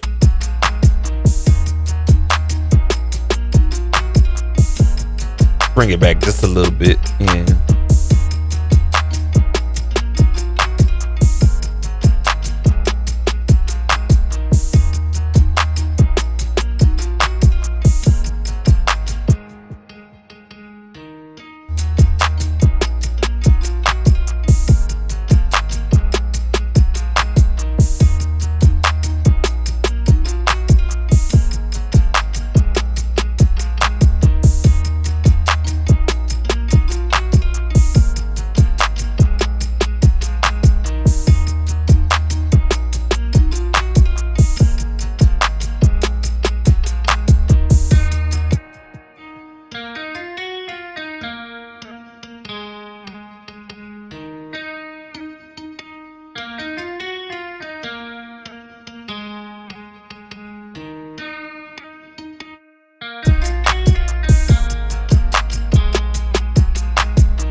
it's plucky. Yeah, it's a little plucky. I compressed it a little bit. It's making it a little bit more plucky. Yeah, the more I compress, it's gonna make it a little bit more plucky. It's the happy medium right there. Took away a little bit of it. Now I know for sure this is a guitar.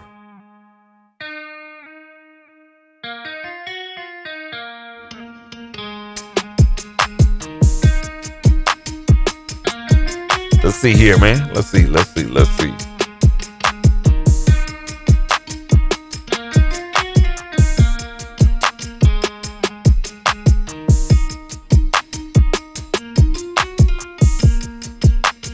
Boy, that goddamn delay, man.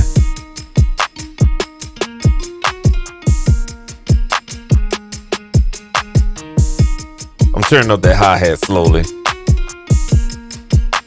Right there.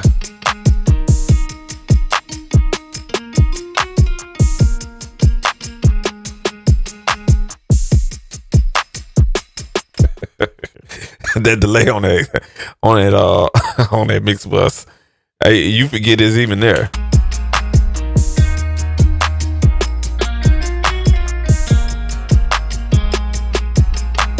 All right. So, excuse me. What I'm gonna do on this one is, I'm going to just get like a simple guitar modeling situation here. We're gonna go to Overloud THU. There we go. Here we go right here. pull that up. All right, and let's go ahead and save what we got so far.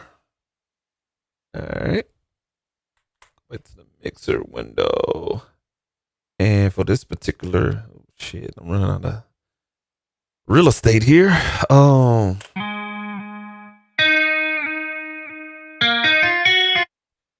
Let's go and try to find something.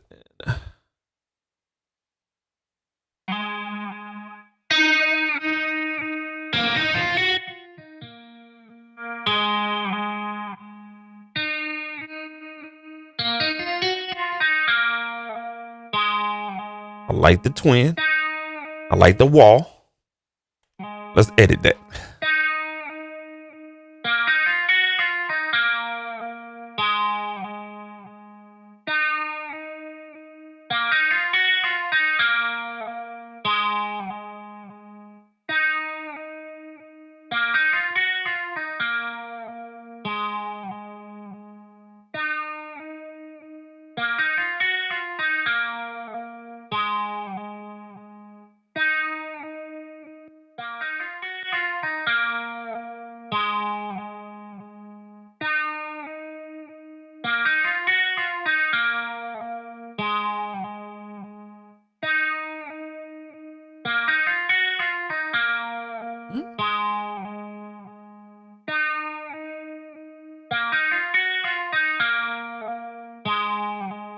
Like that tone right there.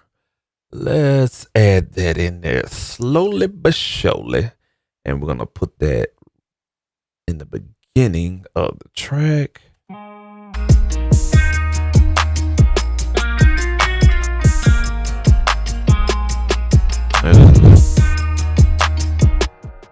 Take that wall.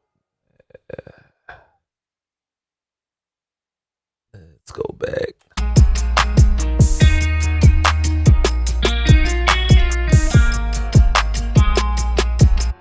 I like it. I just need to bring it down a little bit.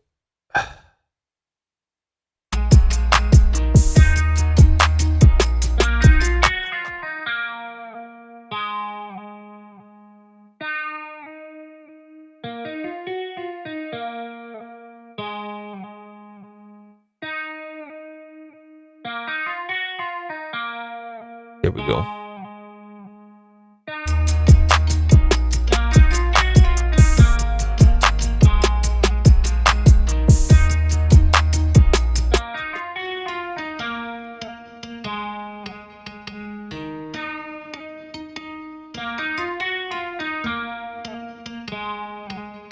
Still a little bit too much. I'm gonna bring it back in the mix together.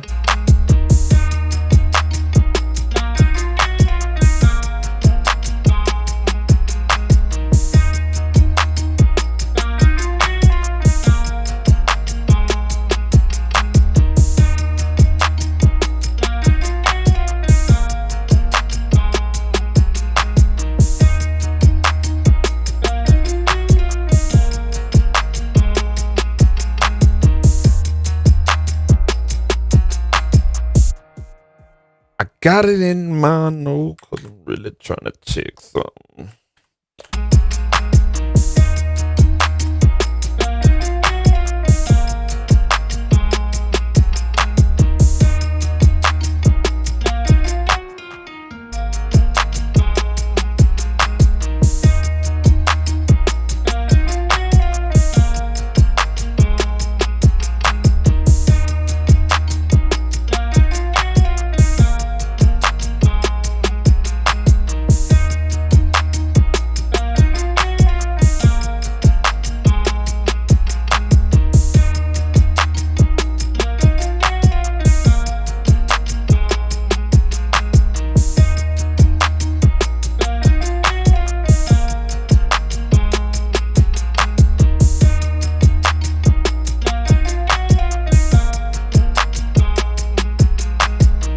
What the fuck? Okay, the mixer not showing. Okay, all right.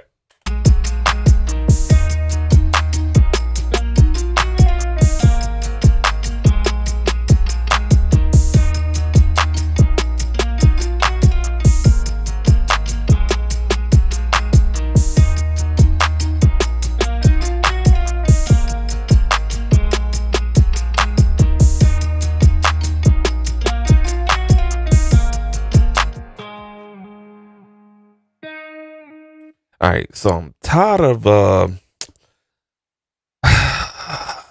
let me see here. Because I'm working on the last bit of tracks. Let me see what I got up next. Let me put this back in stereo.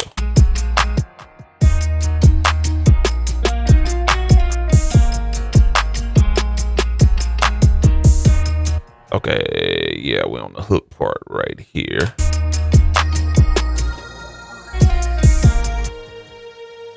Oh yeah, we got some easy shit. That's the strings and some pads. We may not even have to do anything to that. What I'm gonna do on this particular guitar is I'm gonna go through one more technique before I get up out of here tonight, and that is routing your signal to outboard gear. What the fuck? All right. So I do want to compress this guitar, but not through the MixBus. I kind of want to throw it on the let's see here. I kind of want to give it some preamp. So I got a Neve clone over here, and I don't think you guys can see that Neve clone unless I move the camera. Over here, I have some Neve clones. This is the Outboard MP73. Let me see if I can pop that up on the screen. Because I think a lot of people that really they haven't heard of this. This is like one of those budget clones. Preamp EQ combinations, but I'm telling you, man, this motherfucker, it sounds good. It's up there with warm audio, to be honest with you. Let me get this on the screen here. So this is Outboard, whatnot, and people can laugh, they can talk, but I ordered 2 of these motherfuckers because they was that good. They was that good, man. These are Neve clones right here. Kind of like a 1073 clone. You do have a preamp on here. Believe it or not, people, this thing does have input transformers and output transformers, and stuff like that. So you get a transformer on the preamp and you get a transformer on the output knob. All right. And then you get a 3-band EQ, of course. You get line and mic input connections, and you get a high impedance, a fixed high impedance, or regular impedance that goes along with it, with phasing as well. And you do get input and output metering as well, man. So it kind of gives you a couple of things more than the warm audio 1073 clone. All right. So check this one out. You can find it on Reverb for like $389. Not bad at all. $389 for a Neve clone. I ain't saying it sounds like a Neve. I'm not saying it's close to a Neve. It has its own Neve-like sound, and it sounds really good. And you about to find out, because I'm gonna run this this guitar through that real quick. All right, just wanted to show you guys that MP73 EQ V2. Go do your research on it. It's not that many videos out there. I'm going to do a video as soon as I can get my goddamn schedule on the wraps, because I'm a basketball coach for Little League. So that's why my 2 months has been kind of distant on YouTube or whatnot. But I am going to do a review on these 2 items right here, man. But you can find it on reverb.com, and also reverb.com is the only place you can really find it and get really quick shipping on it as well. All right, cool deal. So let's talk about running signal out of your MixBus. All right. So what you want to do is, just like when you add in the plugin, you want to go right here where it says new plugin. You're going to see something that says new insert. When you click on new insert, it's basically going to be a green tab, and this green tab, you can move this freely as well on the process. So now that we have that guitar amp, that virtual guitar amp situation, kind of like how you got a guitarist going through the amp, the pedals and everything. Now you want to run that through a preamp front end for your front end sound. So what we're going to do is, I have it hooked up already on here, is we're going to go to the insert, right? What you want to do is, once you double click on insert, you're going to go to the send output. It's set up super easy. Send output means you're going to send the signal out of the DAW. Return input is coming back in through your interface. Now, it depends on what type of interface you have. That depends on what you're gonna choose. Okay, but let's focus on the send output. All right. So what you want to do, you got 4 tabs on the side, and I know y'all probably can't see that because I can't see it, but you have tracks, sidechain, MixBus, miscellaneous, and then you have hardware. Hardware is where you want to be because this is going to tell you where you want to send the left and the right channels. So right now, what I want to do is just basically send just the left channel because it's a stereo track. Let me rethink that. Fuck it. We just gonna send it in mono. All right. So let me see here. We're gonna come out of we're gonna come out of 5. So all you do is just basically hover your mouse over, and let me get a little bit more real estate. There we go. There we go. All right, so you're gonna hover your mouse over the insert out. Now, if you had a stereo track, or you basically, you could choose either or. So insert 1 out. It's gonna be right here on my output 5 on my interface. I'm working with a Focusrite Scarlett 18i20. So basically the output 5, boom, right there. So that one signal is coming out, output 5 through the patch bay. I got it automatically hooked up to the second MP73 EQ. So what I'm gonna do is hit the return, and I'm gonna come back 3 and 4. I'm gonna come back in stereo, but it's still gonna be a mono sound. So I can come back 3, or I can come back 4, or both. You know what I'm saying? Because it's a stereo track, I'm gonna come back 3, come back 4. It's gonna be a stereo signal, but it's gonna be mono summed, which means the left and the right is gonna basically be a mono track, the other situation. All right, so let's test this out. Let's see what happens here. We ain't got nothing, right? You can keep this on. So we're sending signal out. You can see the meter is sending signal out. Now you don't see nothing on the return because I'm running everything on this mixer right here.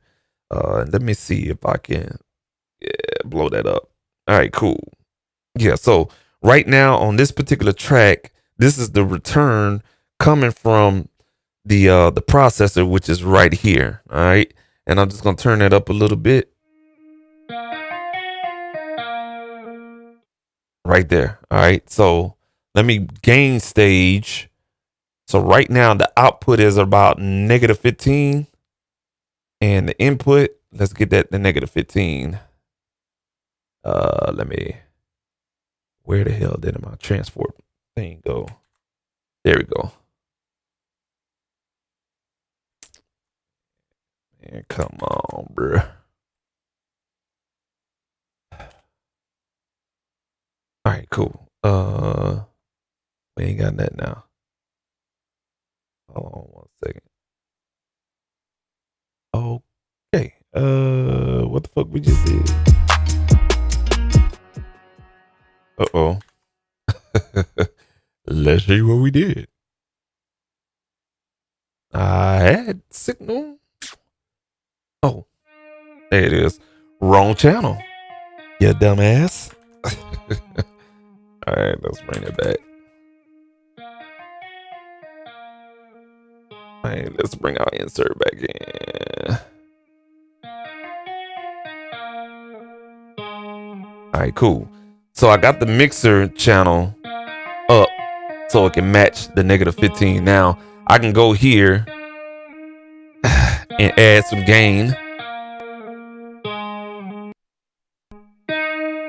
just to push the preamp, which is this blue knob, and now I can EQ that from here. Add a little bit of low end, thicken it up. And then we're gonna cut the high, cut the lows at about 100. No, that's 160. Let's do 80. Yeah.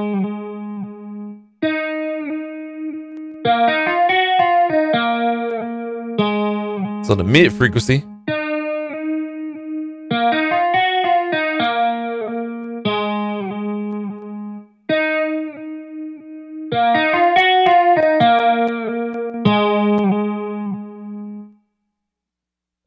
Let's run that bitch back.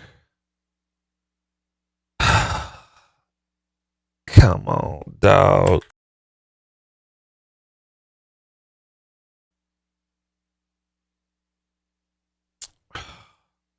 All right, so I gotta figure out the looping on this bitch. Let's figure out the looping real quick, man.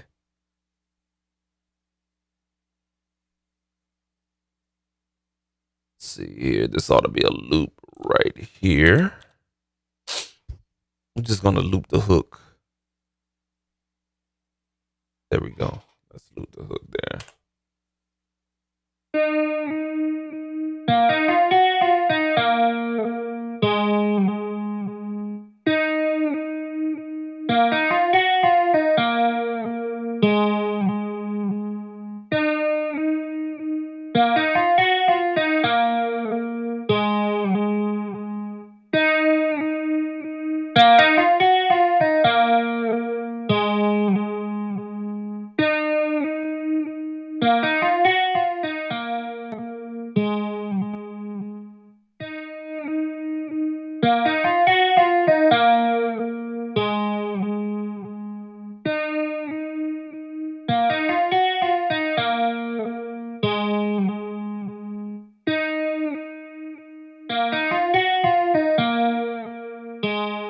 I'm just EQing on the board as well.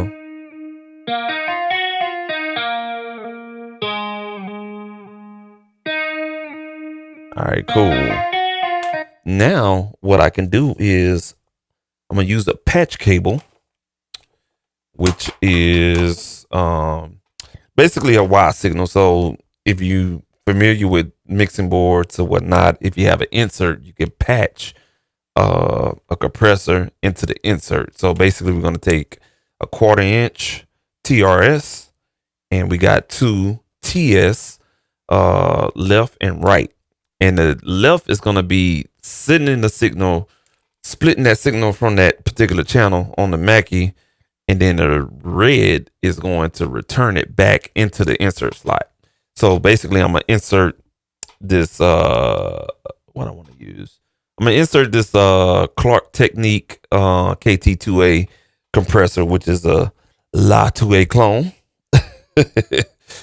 So let's go ahead and put that on the insert, and we shut that signal off, and then we just look for the 2A, which is down here. Nigga can't see. I need a motherfucking flashlight in this bitch. Let's see here. Yeah, there we go. Let's go ahead and connect this motherfucker. All right, there we go. All right, let's hit play again. All right, we getting some type of signal.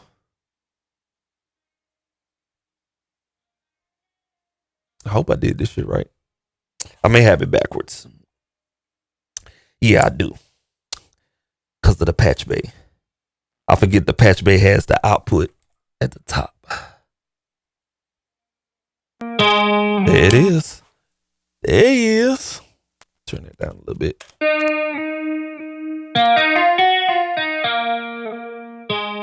There we go. Y'all can't see the compressor because of my camera angle, but we compressing the fuck out of that.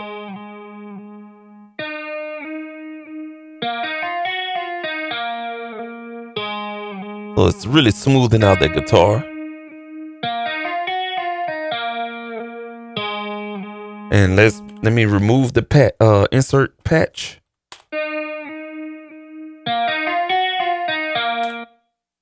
Just gain staging.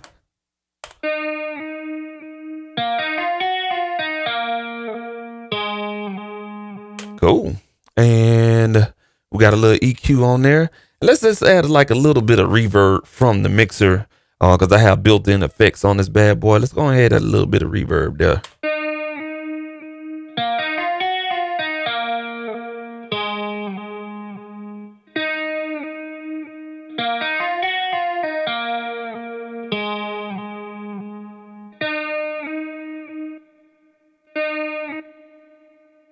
Okay, and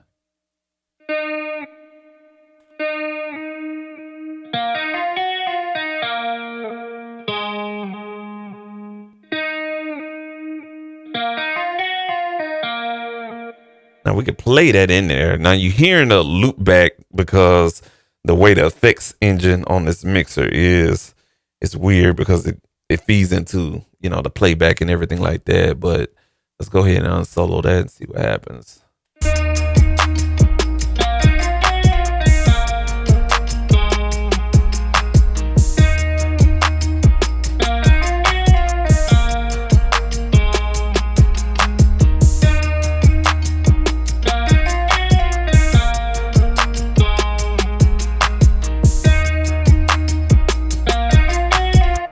And we have, let's see here. Appreciate you. My bad. I didn't even see your comment.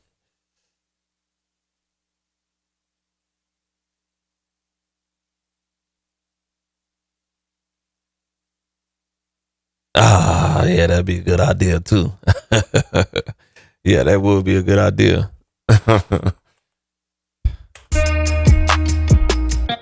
right, so another thing about the insert I want to add in here is that you have a latency, round trip latency at about 90.5 milliseconds.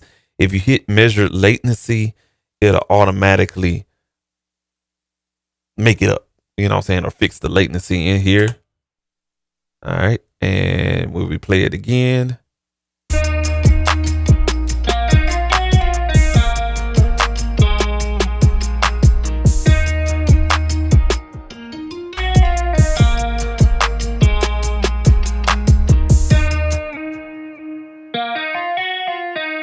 So we hitting this compressor real hard, but it sounds really good. I back off of it. That's the hardness of it. It's harsh. So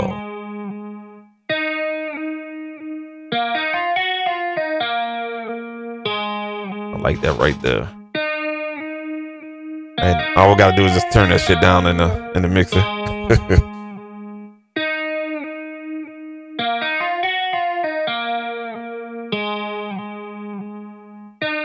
And we can EQ it further here on the here in the doggone mixer window.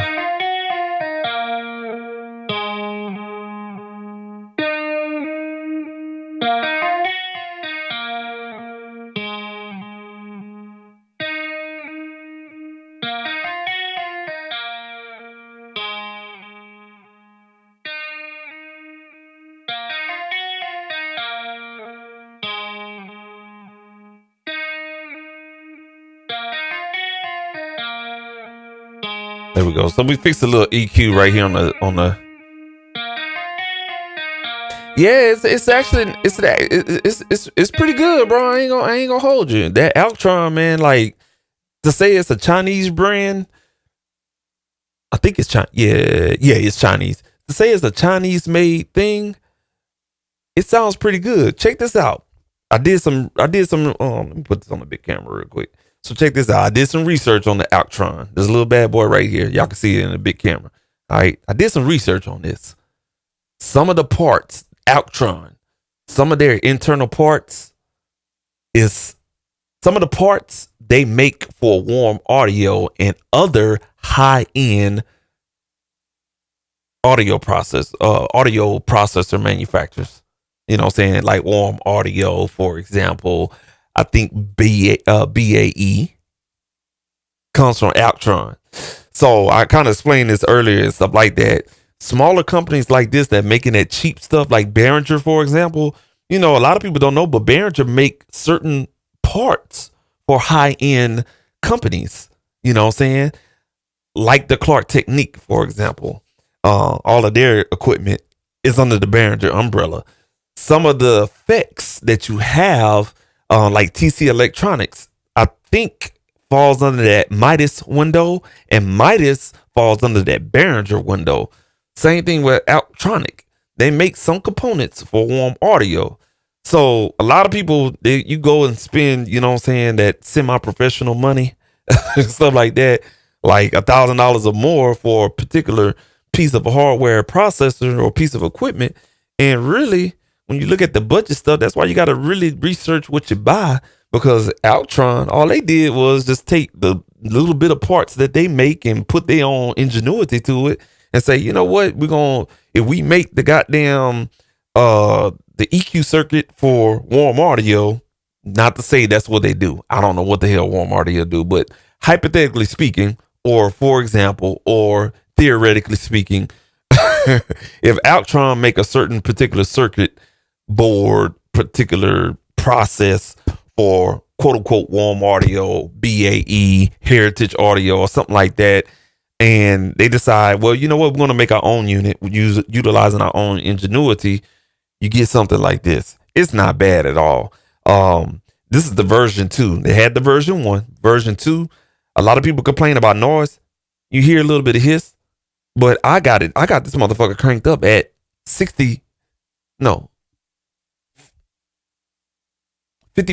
dB of preamp gain. You can get 80 dB of preamp gain out of this unit. You want to hear it? Check it out. That's about 70 dB of preamp gain, but that's running your signal hot. So you bring it back at 55, you're good to go. You know what I'm saying? 75 dB of preamp gain, that's a lot, man. Like, this Mackie board comes maxed out at 60 dB, and this bitch can get loud. You know what I'm saying? So you really don't need that much unless you're trying to bring up something or whatnot. But what I'm trying to say is that, you know what I'm saying, cheap shit sometimes sounds really, really good. You know what I'm saying? So if you sit up there and you buying, let's say, $2,500 piece of processor, man, do your research first. You know what I'm saying? That budget gear sometimes sound real good. Because at the end of the day, I mean, we only know what it's going to sound like, but you know what I'm saying? The consumer don't, you know what I'm saying? But it really does pay to have the real stuff, though. I ain't gonna lie to you, because you can hear a very subtle difference. But let me go ahead and play this again. I'm running my mouth. I'm gonna crank that preamp gain up for y'all. Now we killing it. That makes it quiet. That's the high impedance.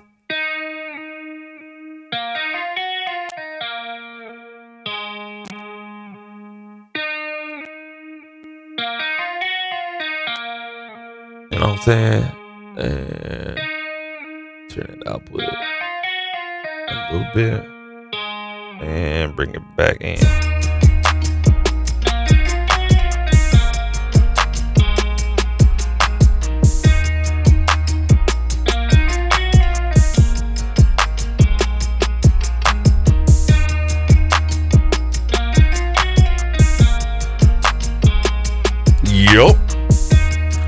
Yup.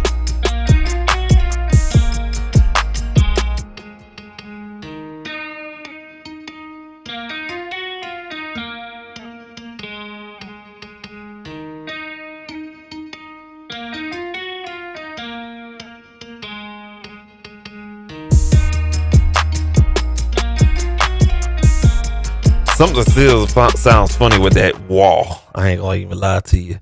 There's audio that has budget as you can get. Yeah.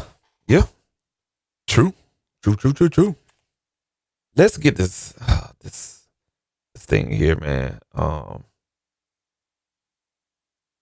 If I can get it to pull up.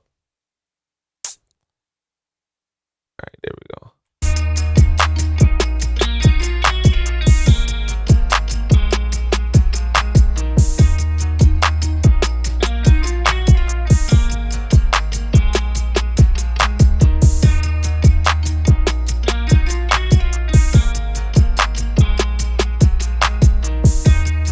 Now it sounds better. A little bit.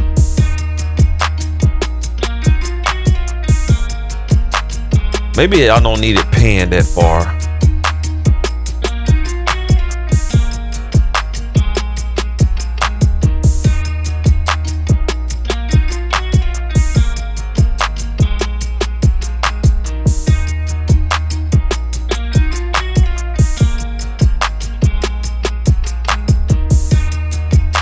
All right, cool. Let's go ahead and bring in the hook.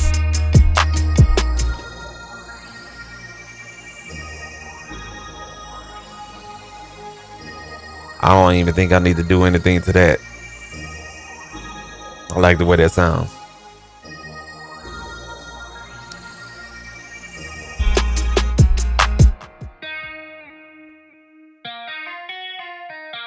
Let me go ahead and add a little bit of reverb.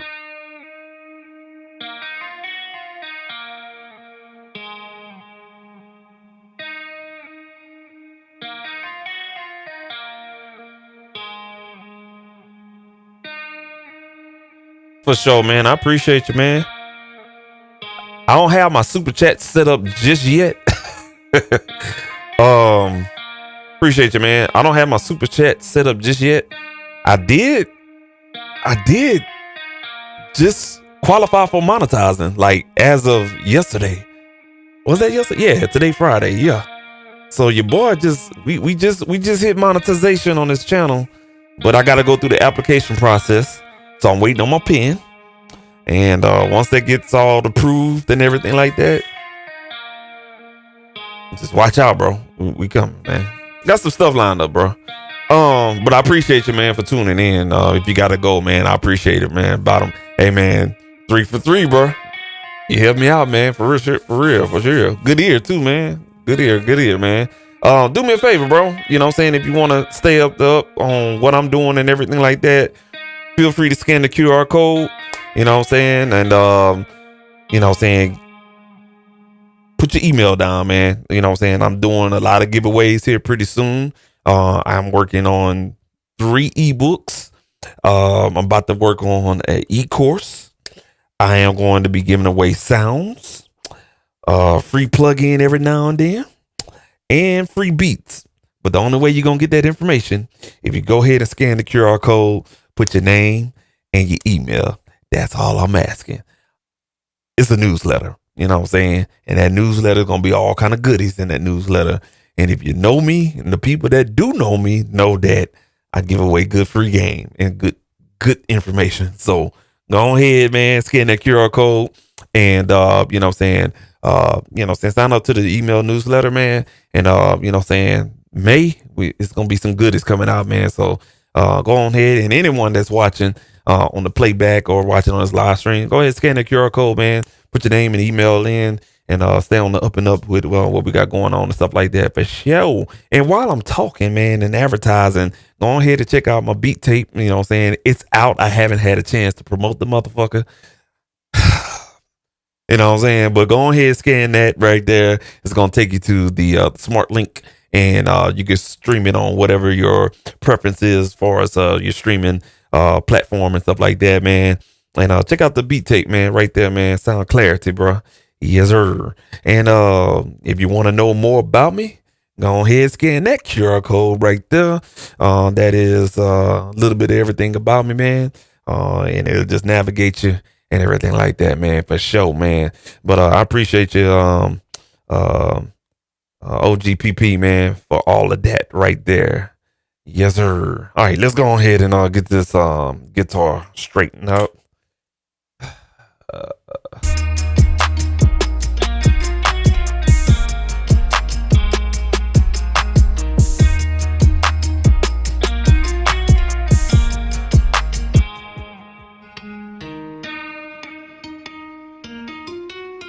I'm gonna put a little bit of reverb on that sound as well.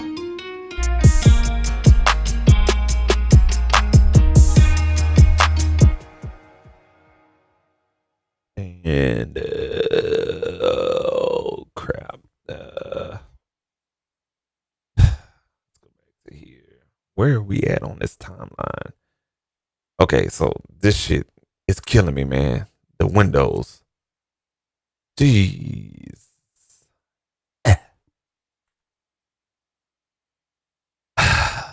Okay. Yeah, this shit killing me, bro. And I haven't found the way to loop this motherfucker. Let me see. Hopefully this is the loop point right here. Let's play loop.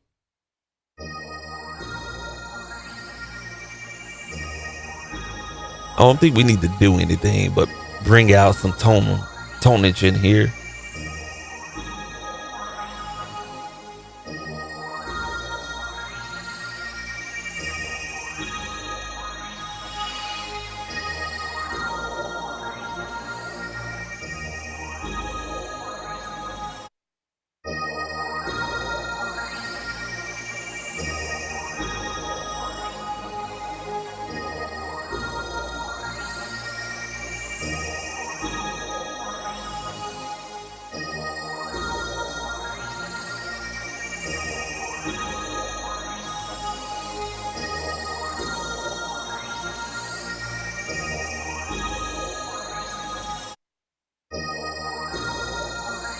So we just EQ that. Don't necessarily have to, as you can see on the waveform, we don't necessarily have to, got doggone, compress it because, where we at? Here it is right here in red. I mean, you don't need to compress that. So, you know what I'm saying? You just EQ that. Let's, take that out of solo.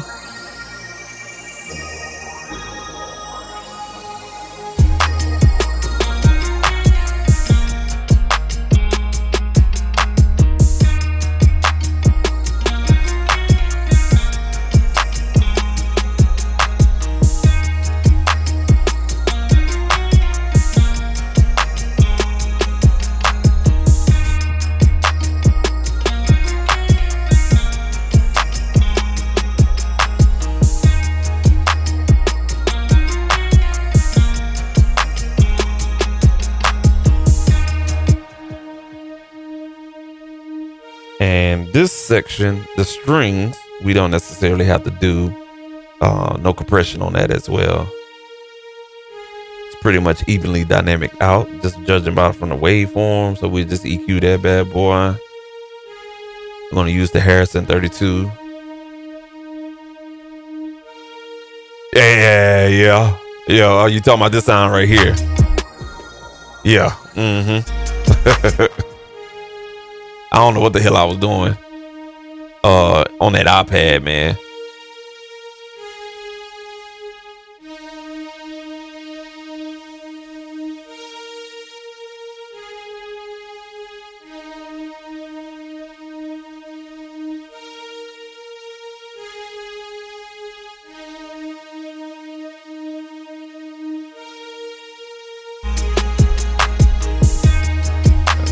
And what we're gonna do now, add a little bit of separation on these strings.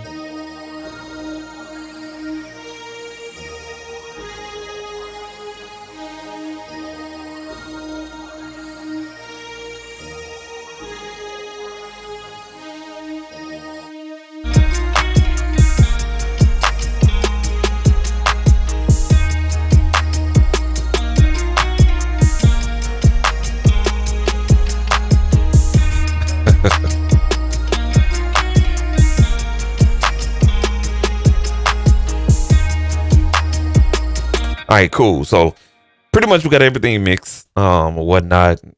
Oh, making classics. Nah, man. So we got everything.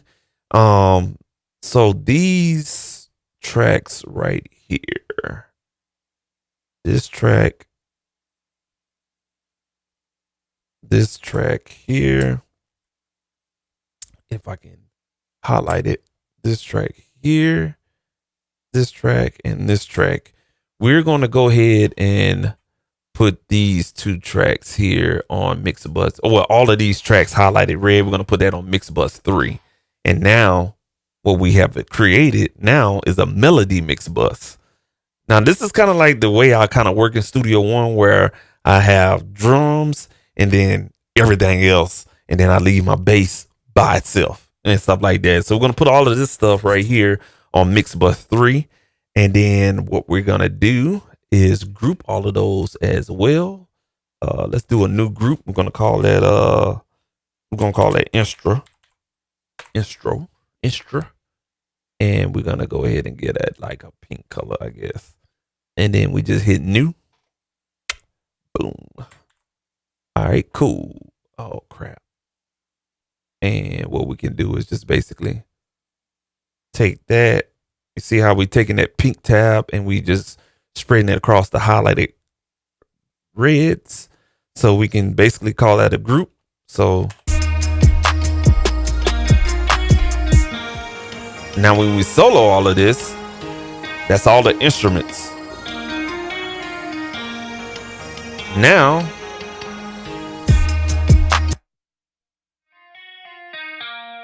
oh goddamn. Oh, I only had clicked one. I'm sorry. My bad. There we go. All right, cool. All of those are on MixBus 3.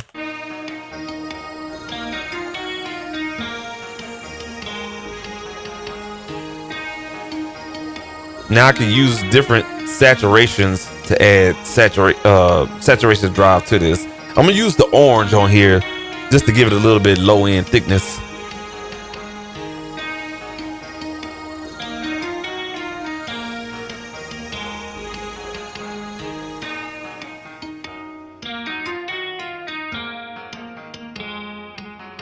And you can hear how nasty that EQ is. Let's see what that is.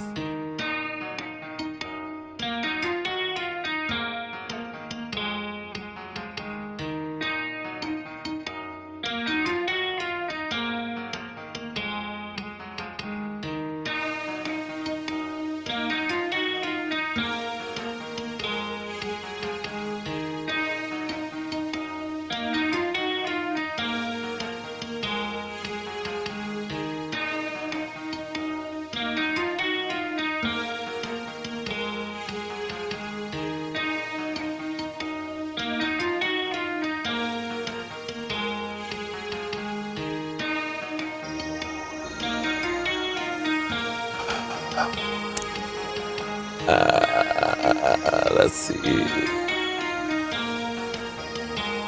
Let me see if you can reset this beach. Yeah, I'm just gonna have to probably play it by ear on this one.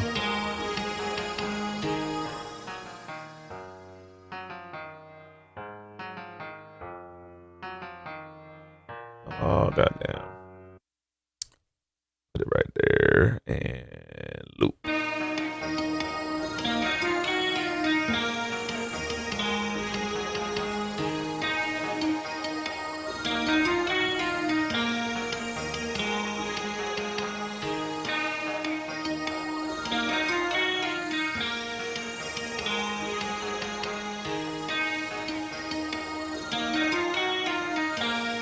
You know what? We're not even going to use that EQ in there. I'm just going to use the high pass filter, and then I'll just put a plug-in in there. Let me work fast real quick. Let's go to Slate Digital and get the Infinity EQ. And damn, I'm way past my time. Let's go ahead and save that, and let's go ahead and play that again.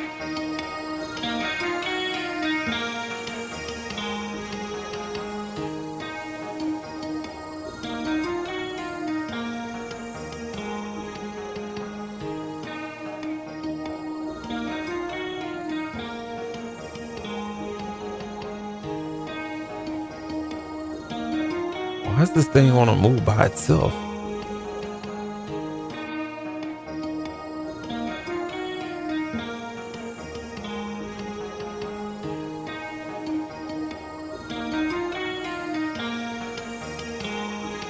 This shit is weird as hell.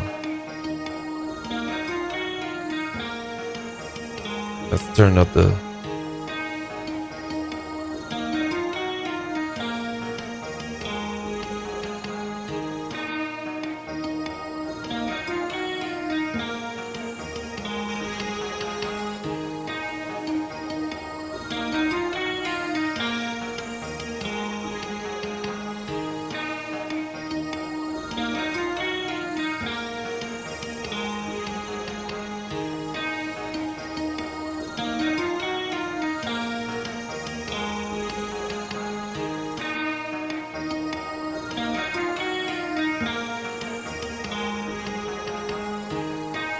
All right, there we go. And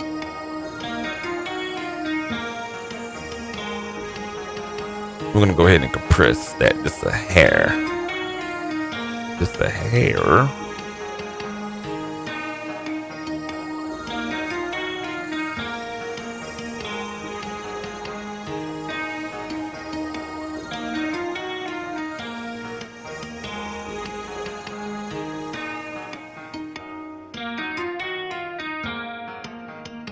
And let's put that EQ right there.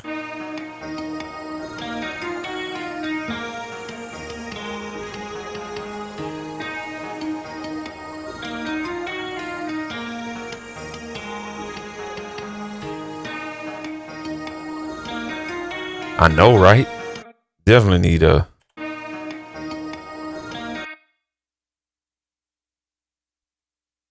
Let's see. Yeah. Yeah.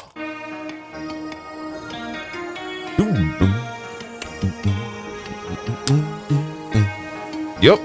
Mm-hmm.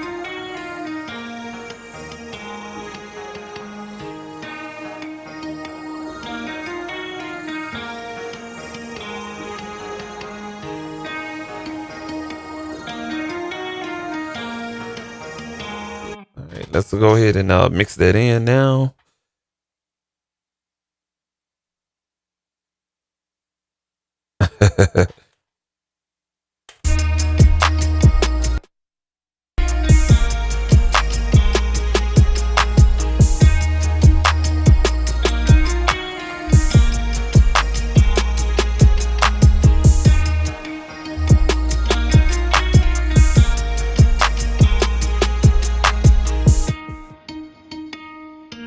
Oh yeah, we definitely need to fix that.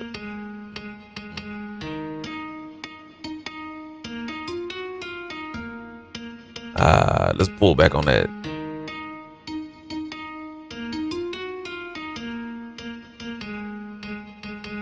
Yeah, take away that pluckness by taking away a little bit of that attack right there. That sounds much better.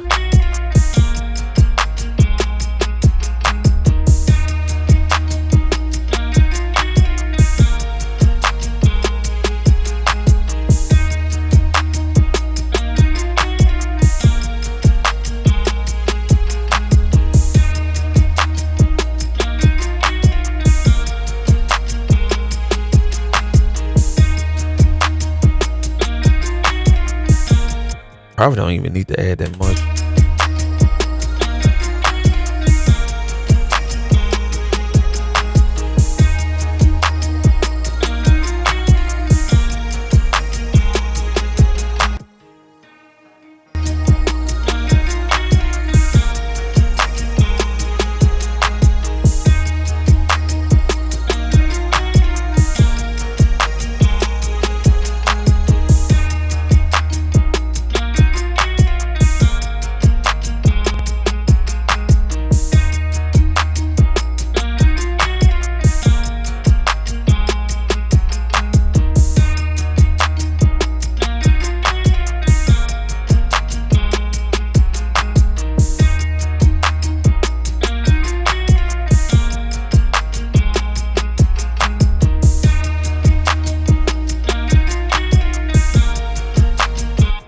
What I'm gonna do is highlight these two right here.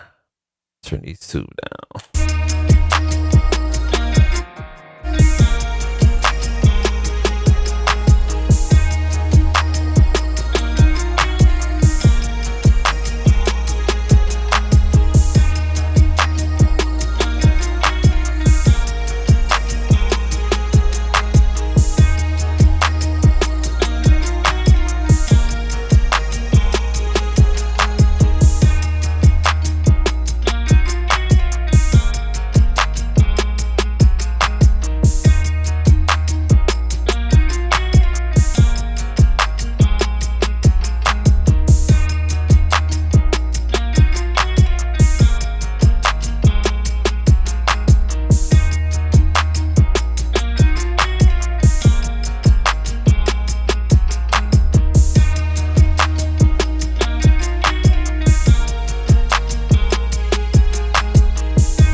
We almost there.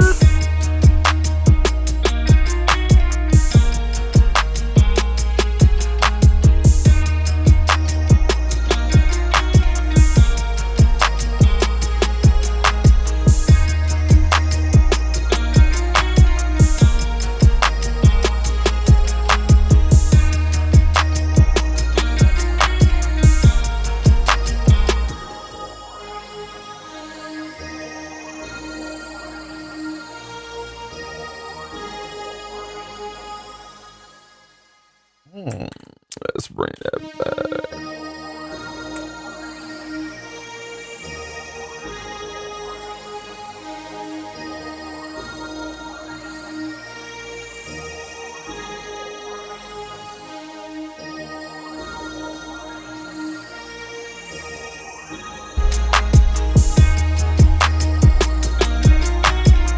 All right, we got a little bit of limiter on the master bus now.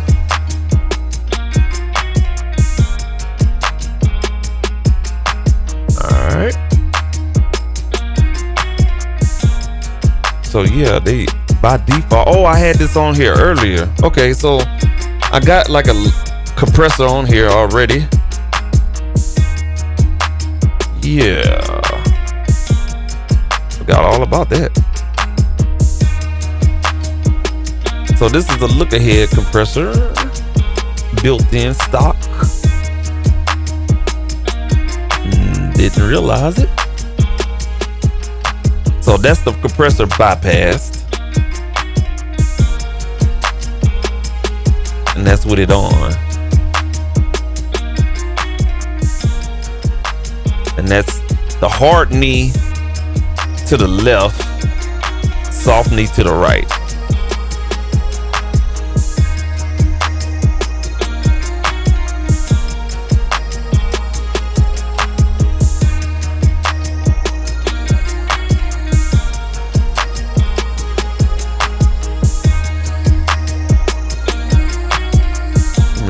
Redo the compression here.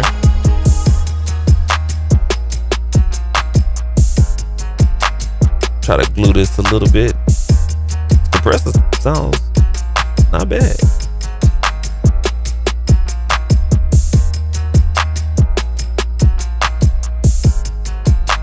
About right there.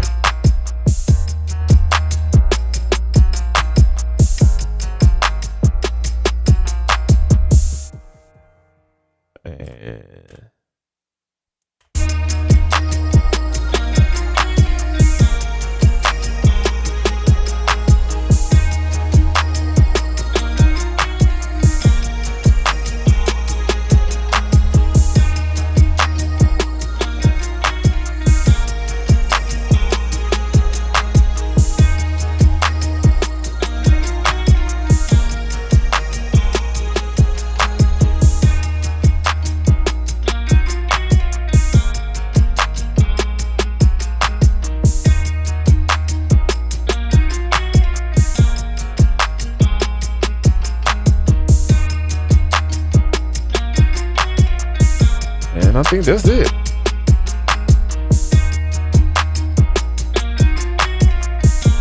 I think that is it, pimpin'. We just need to add like, so right now we just basically like, we ain't got the sound there. So let's see where we at with our loves. Our loves. And we'll be done with this bitch.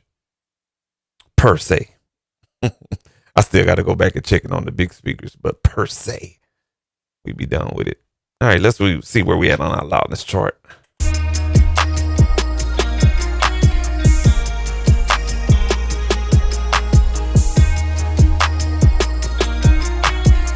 So our integrated LUFS is at -12, which is not bad. Not bad at all. Not bad at all. Yes, sir.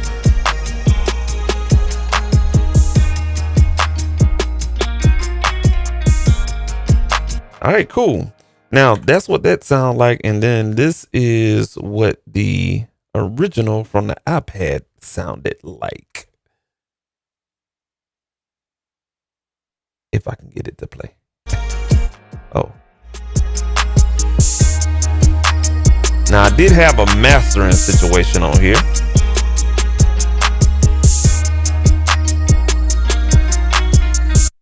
All right, and this is what we got. We have more depth, but you can hear there's a volume difference. No worries. That's only because we ain't got it that loud and we don't have it limited. So let's go on ahead and do that. Let's do it. Let's do it. Let's do. Let's do it. Let's go ahead and get the infuse here. Get this bad boy. And let's go ahead and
all right, cool. And let's go ahead and get a limit to a clipper. And that'd be it. That'd be it. That'd be it. That'd be it. Let's go ahead and, before I even put that plug in on here, let's go ahead and say what we got. Let's do it. All right. Yeah, I know, man. Yeah, I'm hearing that. That's what I had an issue with, to be honest with you, in Studio One. It was really about like trying to get like the low end to sound round. But it has a warmth to it. And that's, I don't know what MixBus does and Harrison does or whatnot, but it sounds different. You know what I'm saying? It doesn't sound one dimensional. It sounds 3-dimensional. You know what I'm saying? It has a roundness to it. So yeah, you're definitely right, man. It's, to me, and I got to get used to it. The bass, if you said the drums and the bass is good, to me it sounds like it's a little bit too much. But when I think of it's a little bit too much and I take out of it and I play it back on something like a car or AirPods or whatnot, I'm taking away a lot. So I'm glad that you said that, because that made me realize what I'm doing. Sometimes, you know what I'm saying? And I've been on these cans, so, you know what I'm saying? Yeah, I could be wrong, but shit. Yeah. All right. We went on ahead and saved that real quick. Let me save it again, just in case, because I'm about to put this plug in, the guide particle on here, just to clip it, and we out. We Gucci. We out of here. We see out of here. All right, cool. This motherfucker gonna be loud. I already know. Let's bring down the limiter.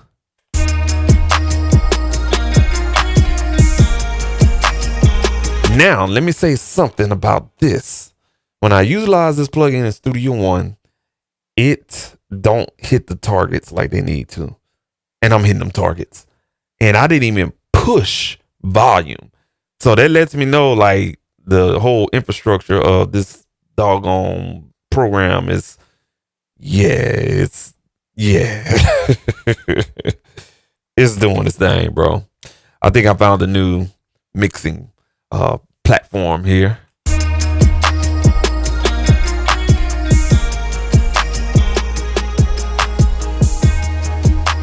So I'm just turning this down so it can get in that green.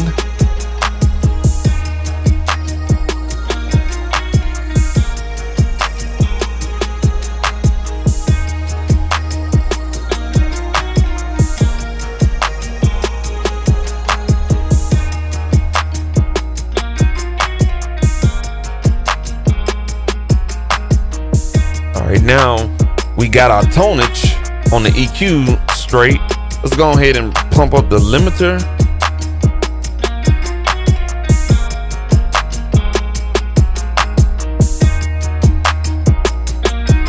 I normally like to limit right at about -1 on the gain.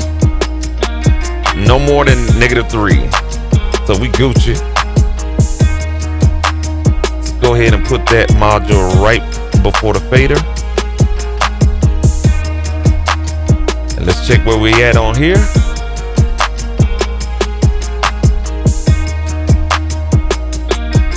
Damn, we still got headroom to push it maybe a dB more.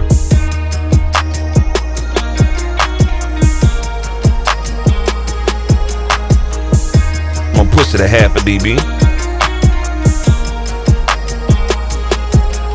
God damn.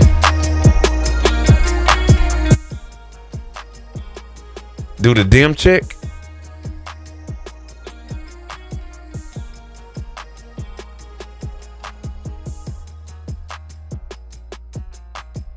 Seems like those percussions a little bit too loud.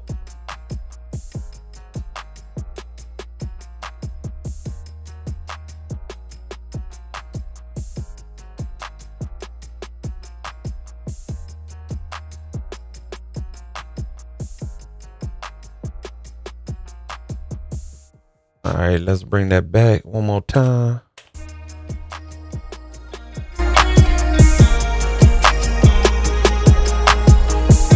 So what we're gonna do is just basically, there ain't no what you did last mix or whatnot. It's just basically just, only thing we can compare it to is, goddamn, bro. The God particle in this particular DAW sounds damn good.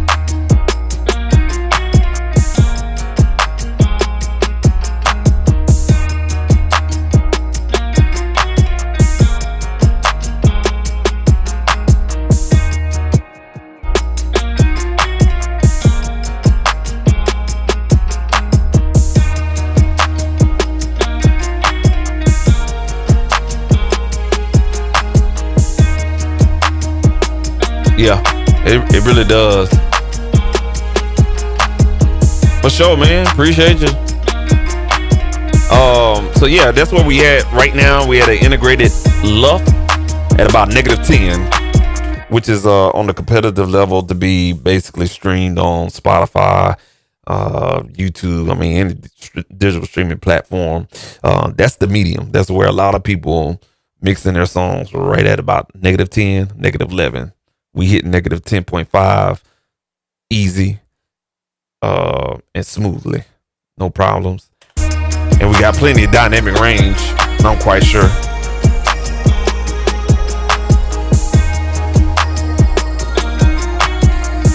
So our competitive dynamic range, I mean, this is it, the red line. And we sitting right above where we need to be at with the music on a competitive level with everything that's out there from the majors. So, but that bitch, yeah.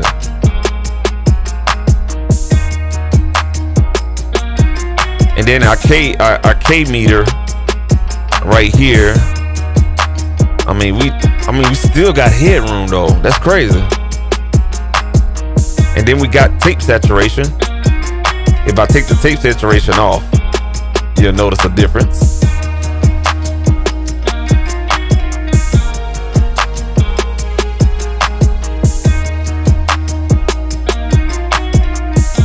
That's crazy, man. That's why I love mixing in this right here. I think I found a new toy. I don't know, Studio One. I don't know. Let's see here.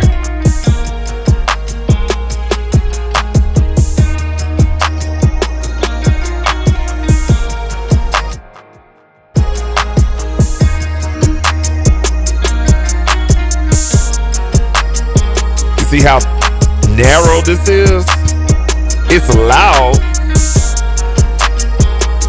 And I got it loud. But you see how this,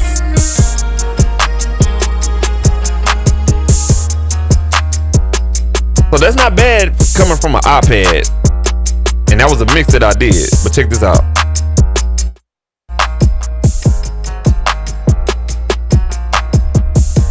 You just have more depth, you know what I'm saying? It leaves the middle open for vocals, you know what I'm saying? Like, it's not so in front like the iPad mix. And that, my friends, is what I call a broken plugin. All right, so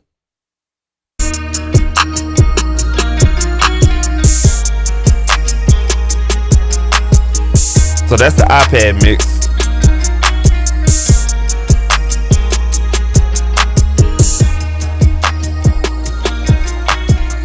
And you can still EQ the mid in it on the middle frequency in the EQ. And we still like, damn. And that's at 300, so we're really not EQing the mid. Fuck. Let me see where we at, and I promise we get up out of here. We still got a lot of DSP, man. We got like 30%. If I was doing this in Studio One, we'll be at about like 55, 60. So I cut my DSP in half with this program, which is fucking dope. Like, that's hot. I like that. Let's go ahead and just EQ this bitch and get up out of y'all. Let's go ahead and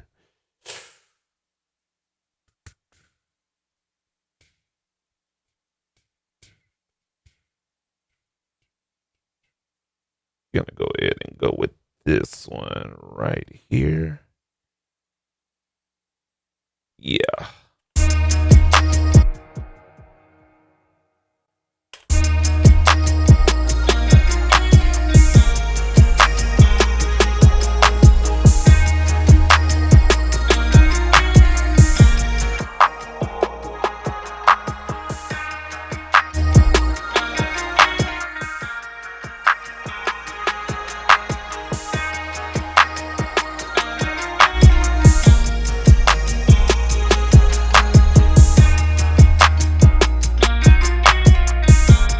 So we really bringing out that mid on this plugin right here. The one built into the program, it's set at 300. I didn't see that, so that's why I wasn't hearing the mid. So like I want, now we Gucci now for sure. God damn, MixBus, y'all done changed some stuff around, man. Y'all really made this. I don't know if I'm gonna be using Studio One anytime soon. Yeah, I like this. Cool.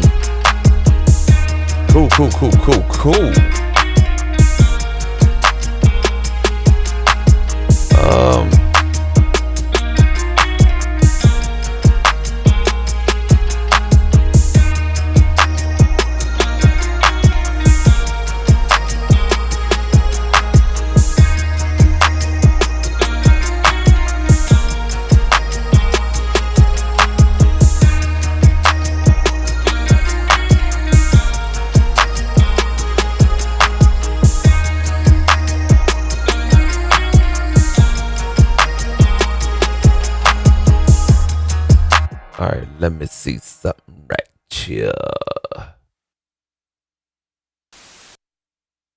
Oh shit. Goddamn. All right. Plug-in messed up there. So let me do something here. Oh, come on, bro. Come on, Brody. Come on, Brody. I'm about to get another limiter here. And I'm gonna keep going to you know who. BX limiter clipper here. Where is that?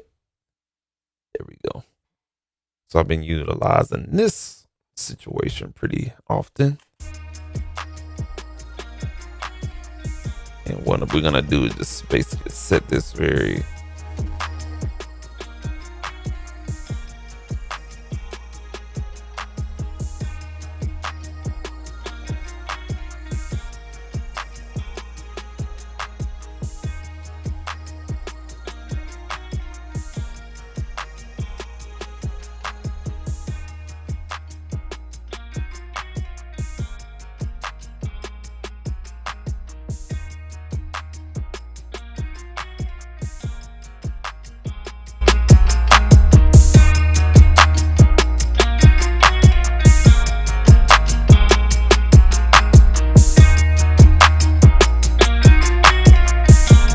yes, sir.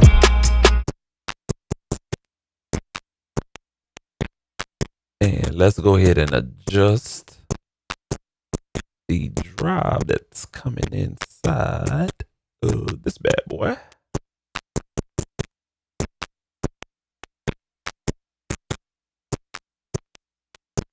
Oh, crap.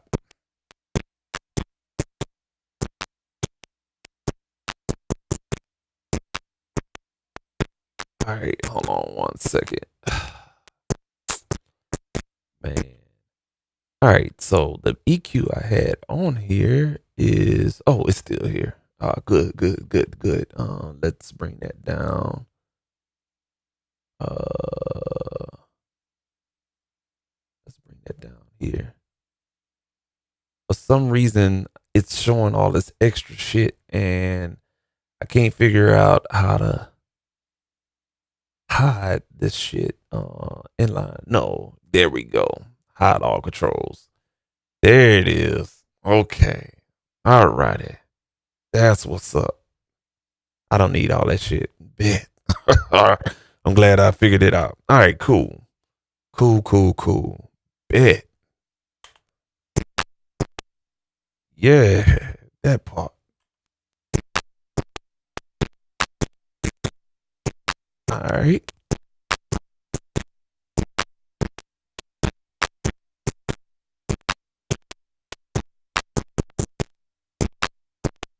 I'm trying to show the actual plug-in, but what the fuck, bro? Oh.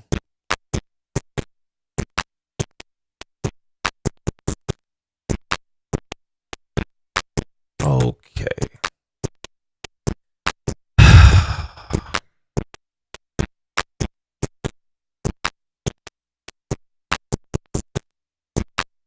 Why the fuck it don't want to show the actual GUI? Shit piss me off now.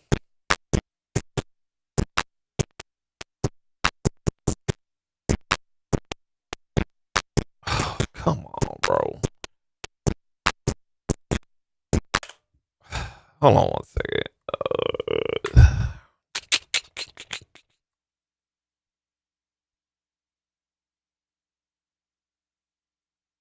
Okay, so I can see that, and this one, double click to show the GUI, alt double click to show the generic GUI. What the fuck?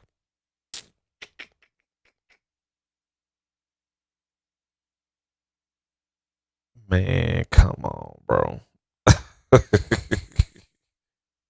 Come on, dog. There we go. God damn. All right. We can control that that crunch going into the clipper by the output gain on the EQ.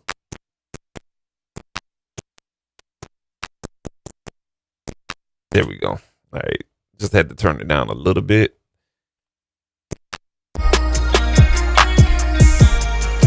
There we go. That's where I was trying to hit at. There he is. There he is.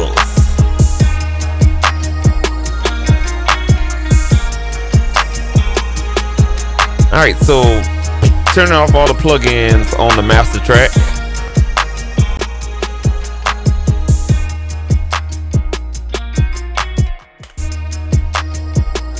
So that's with all the sweetness on the master track is off. Nice balanced mix, but then when you add the MixBus compressor, the SSL Fusion drive, the EQ, and the clipper, and this is what you get.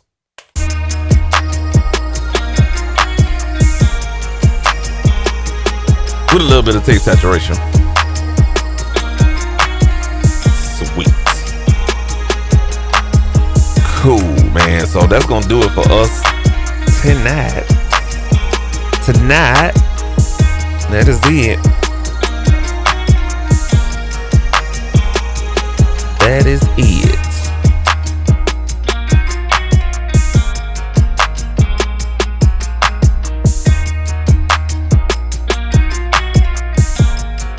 All right, cool. Fuck it.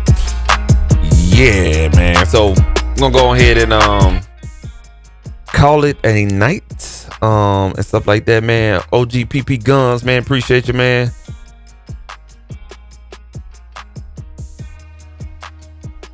For sure, man. Appreciate you, man. He said it's good on his end. So we Gucci, man. Appreciate you for you know what I'm saying, collabing with me and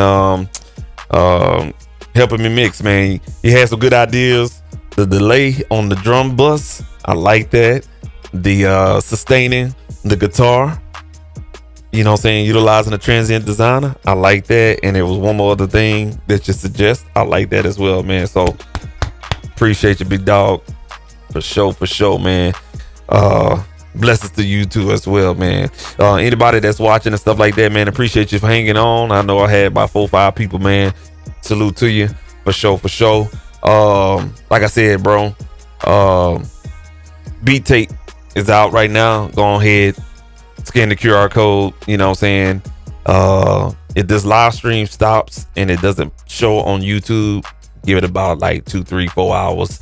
It'll show up on the YouTube channel and everything like that, because it has to do what it do in the background or whatnot. But go ahead, break your phones down, or you can just go on your favorite streaming platform, type in Super Mario Sound Clarity, Beat Tape right there, scan the QR code, make it 2 times, 10 times easier and stuff like that, man. If you want to link up to the email newsletter box, feel free to stay up to date with everything I got going on, free stuff that I'm gonna be giving out in May.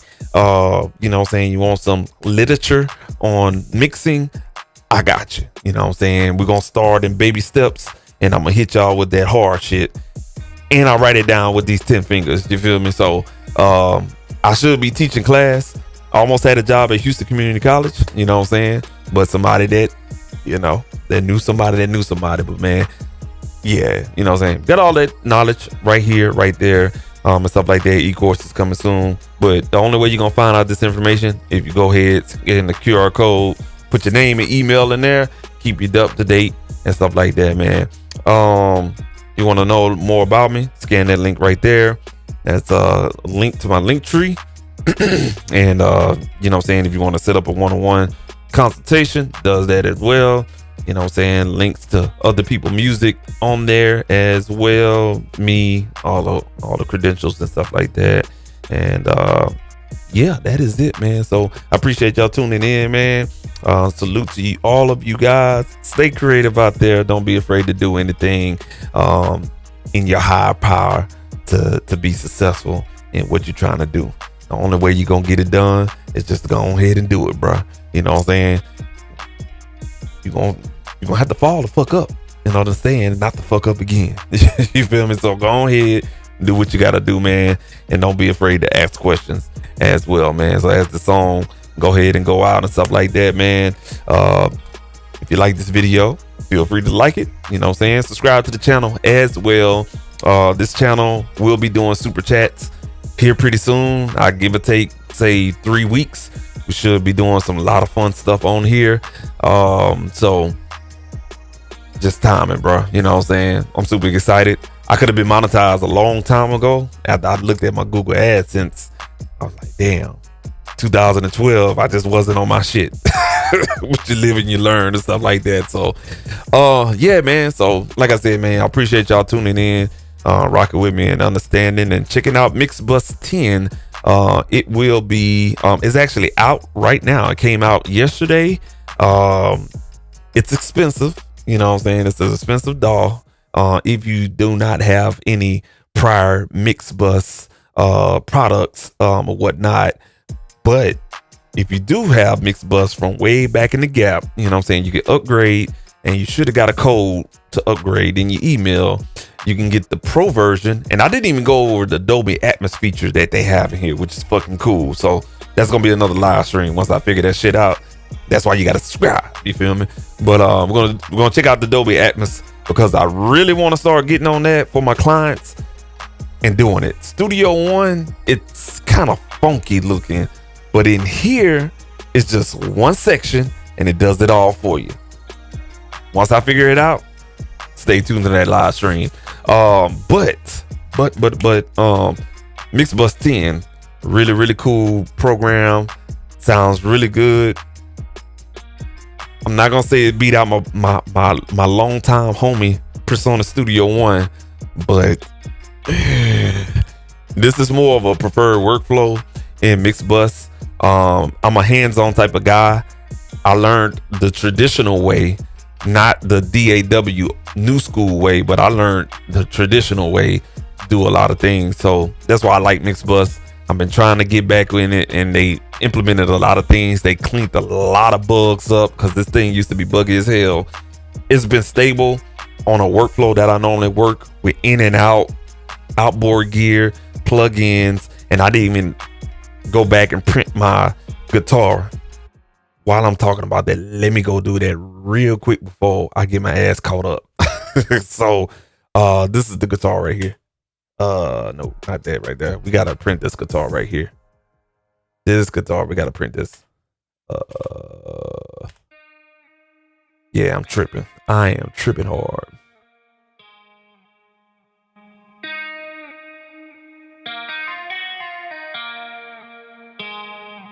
Yeah, we got to print that right there. So let's go ahead and add a audio track real quick. We're gonna go ahead and do a stereo, add and close. And here is the track right here. We're just gonna go ahead and move that up. And if I'm talking to myself, my bad. Let me do this real quick, man. I totally forgot about that. Totally.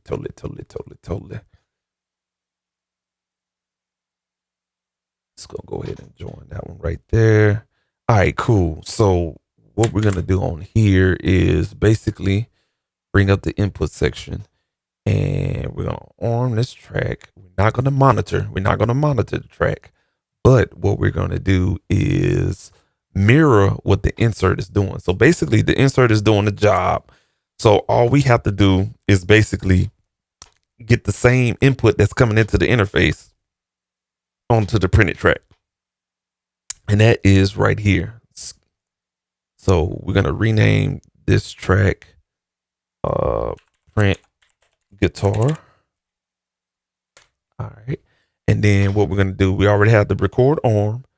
We need to change our input to 3 and 4 because that's what's coming in, and we got everything turned off.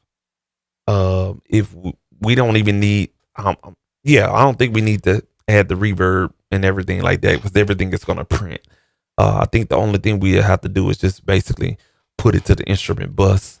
But other than that, though, I think we Gucci because I think it's going to capture behind the fader.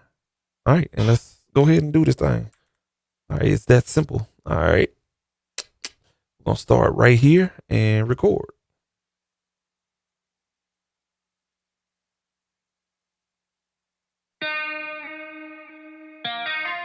And then we just line it up.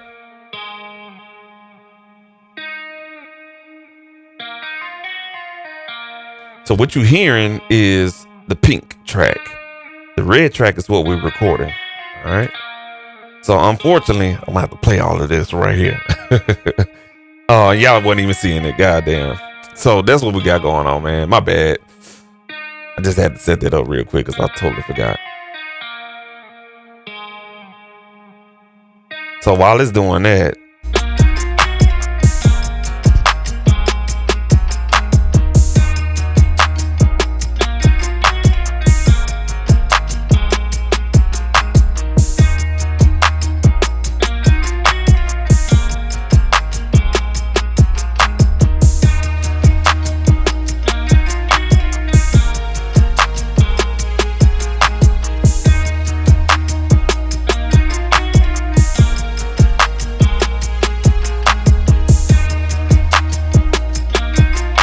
almost there.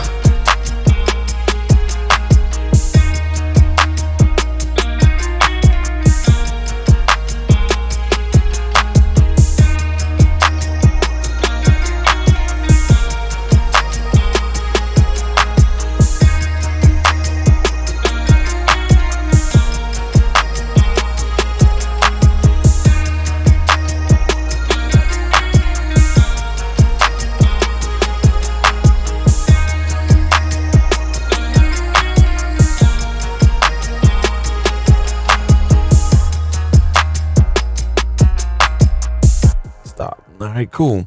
So all we got to do is really just line this bad boy up because we do have some latency coming in. No worries. Let's go ahead and chop this motherfucker off right here. Let's get our scissor tool. And this is the pretty guitar. Oh, it's oh shit. We don't need to chop nothing. I'm tripping. Let's line this up. I'm going to take it off a snap here. Zoom in as much as we possibly can and line it up. Just like that. And make sure we got just making sure that all of the ups and downs are basically, so like this one right here. This one is basically, it's hard to tell. This is what a preamp does. It'll take your original raw signal right here and it'll just bring out all the good harmonics in there, and it should look like this. It should look different. So that's why people use preamps, because it does something really, really great for your audio. But for the time being, I think we own one. So what we'll do is solo both of these and do our playback. It should sound like one big ass guitar.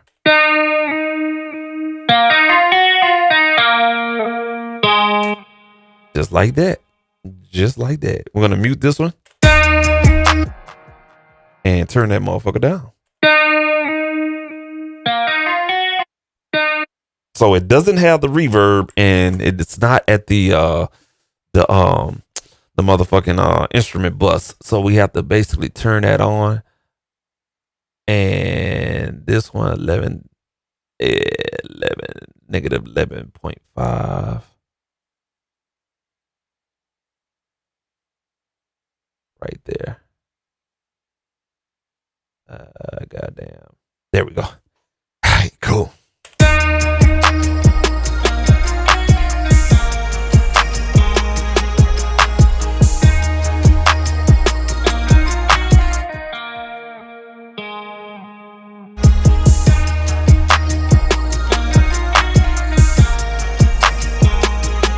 Now what we could do is deactivate this particular track because we get all that shit on there.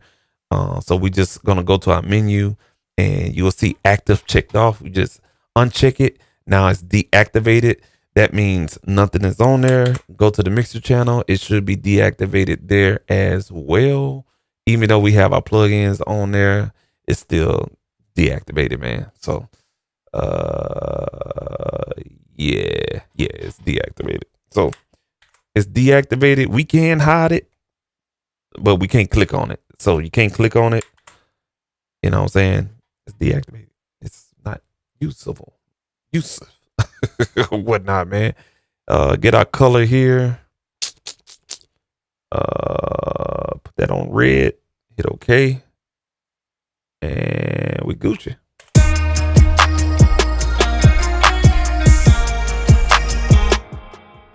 You'll notice when we solo that, because I deactivated, we ain't got shit going on. Just to check it in the mix.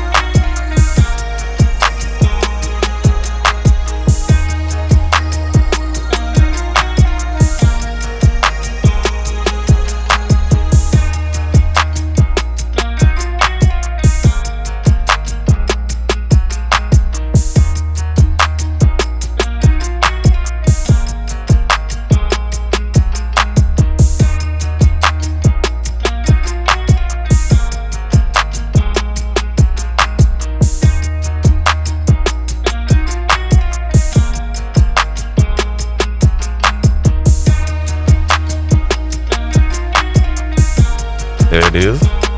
I totally forgot about that. Yeah. All right, cool. So we got our printed situation here. Go ahead and make that one small.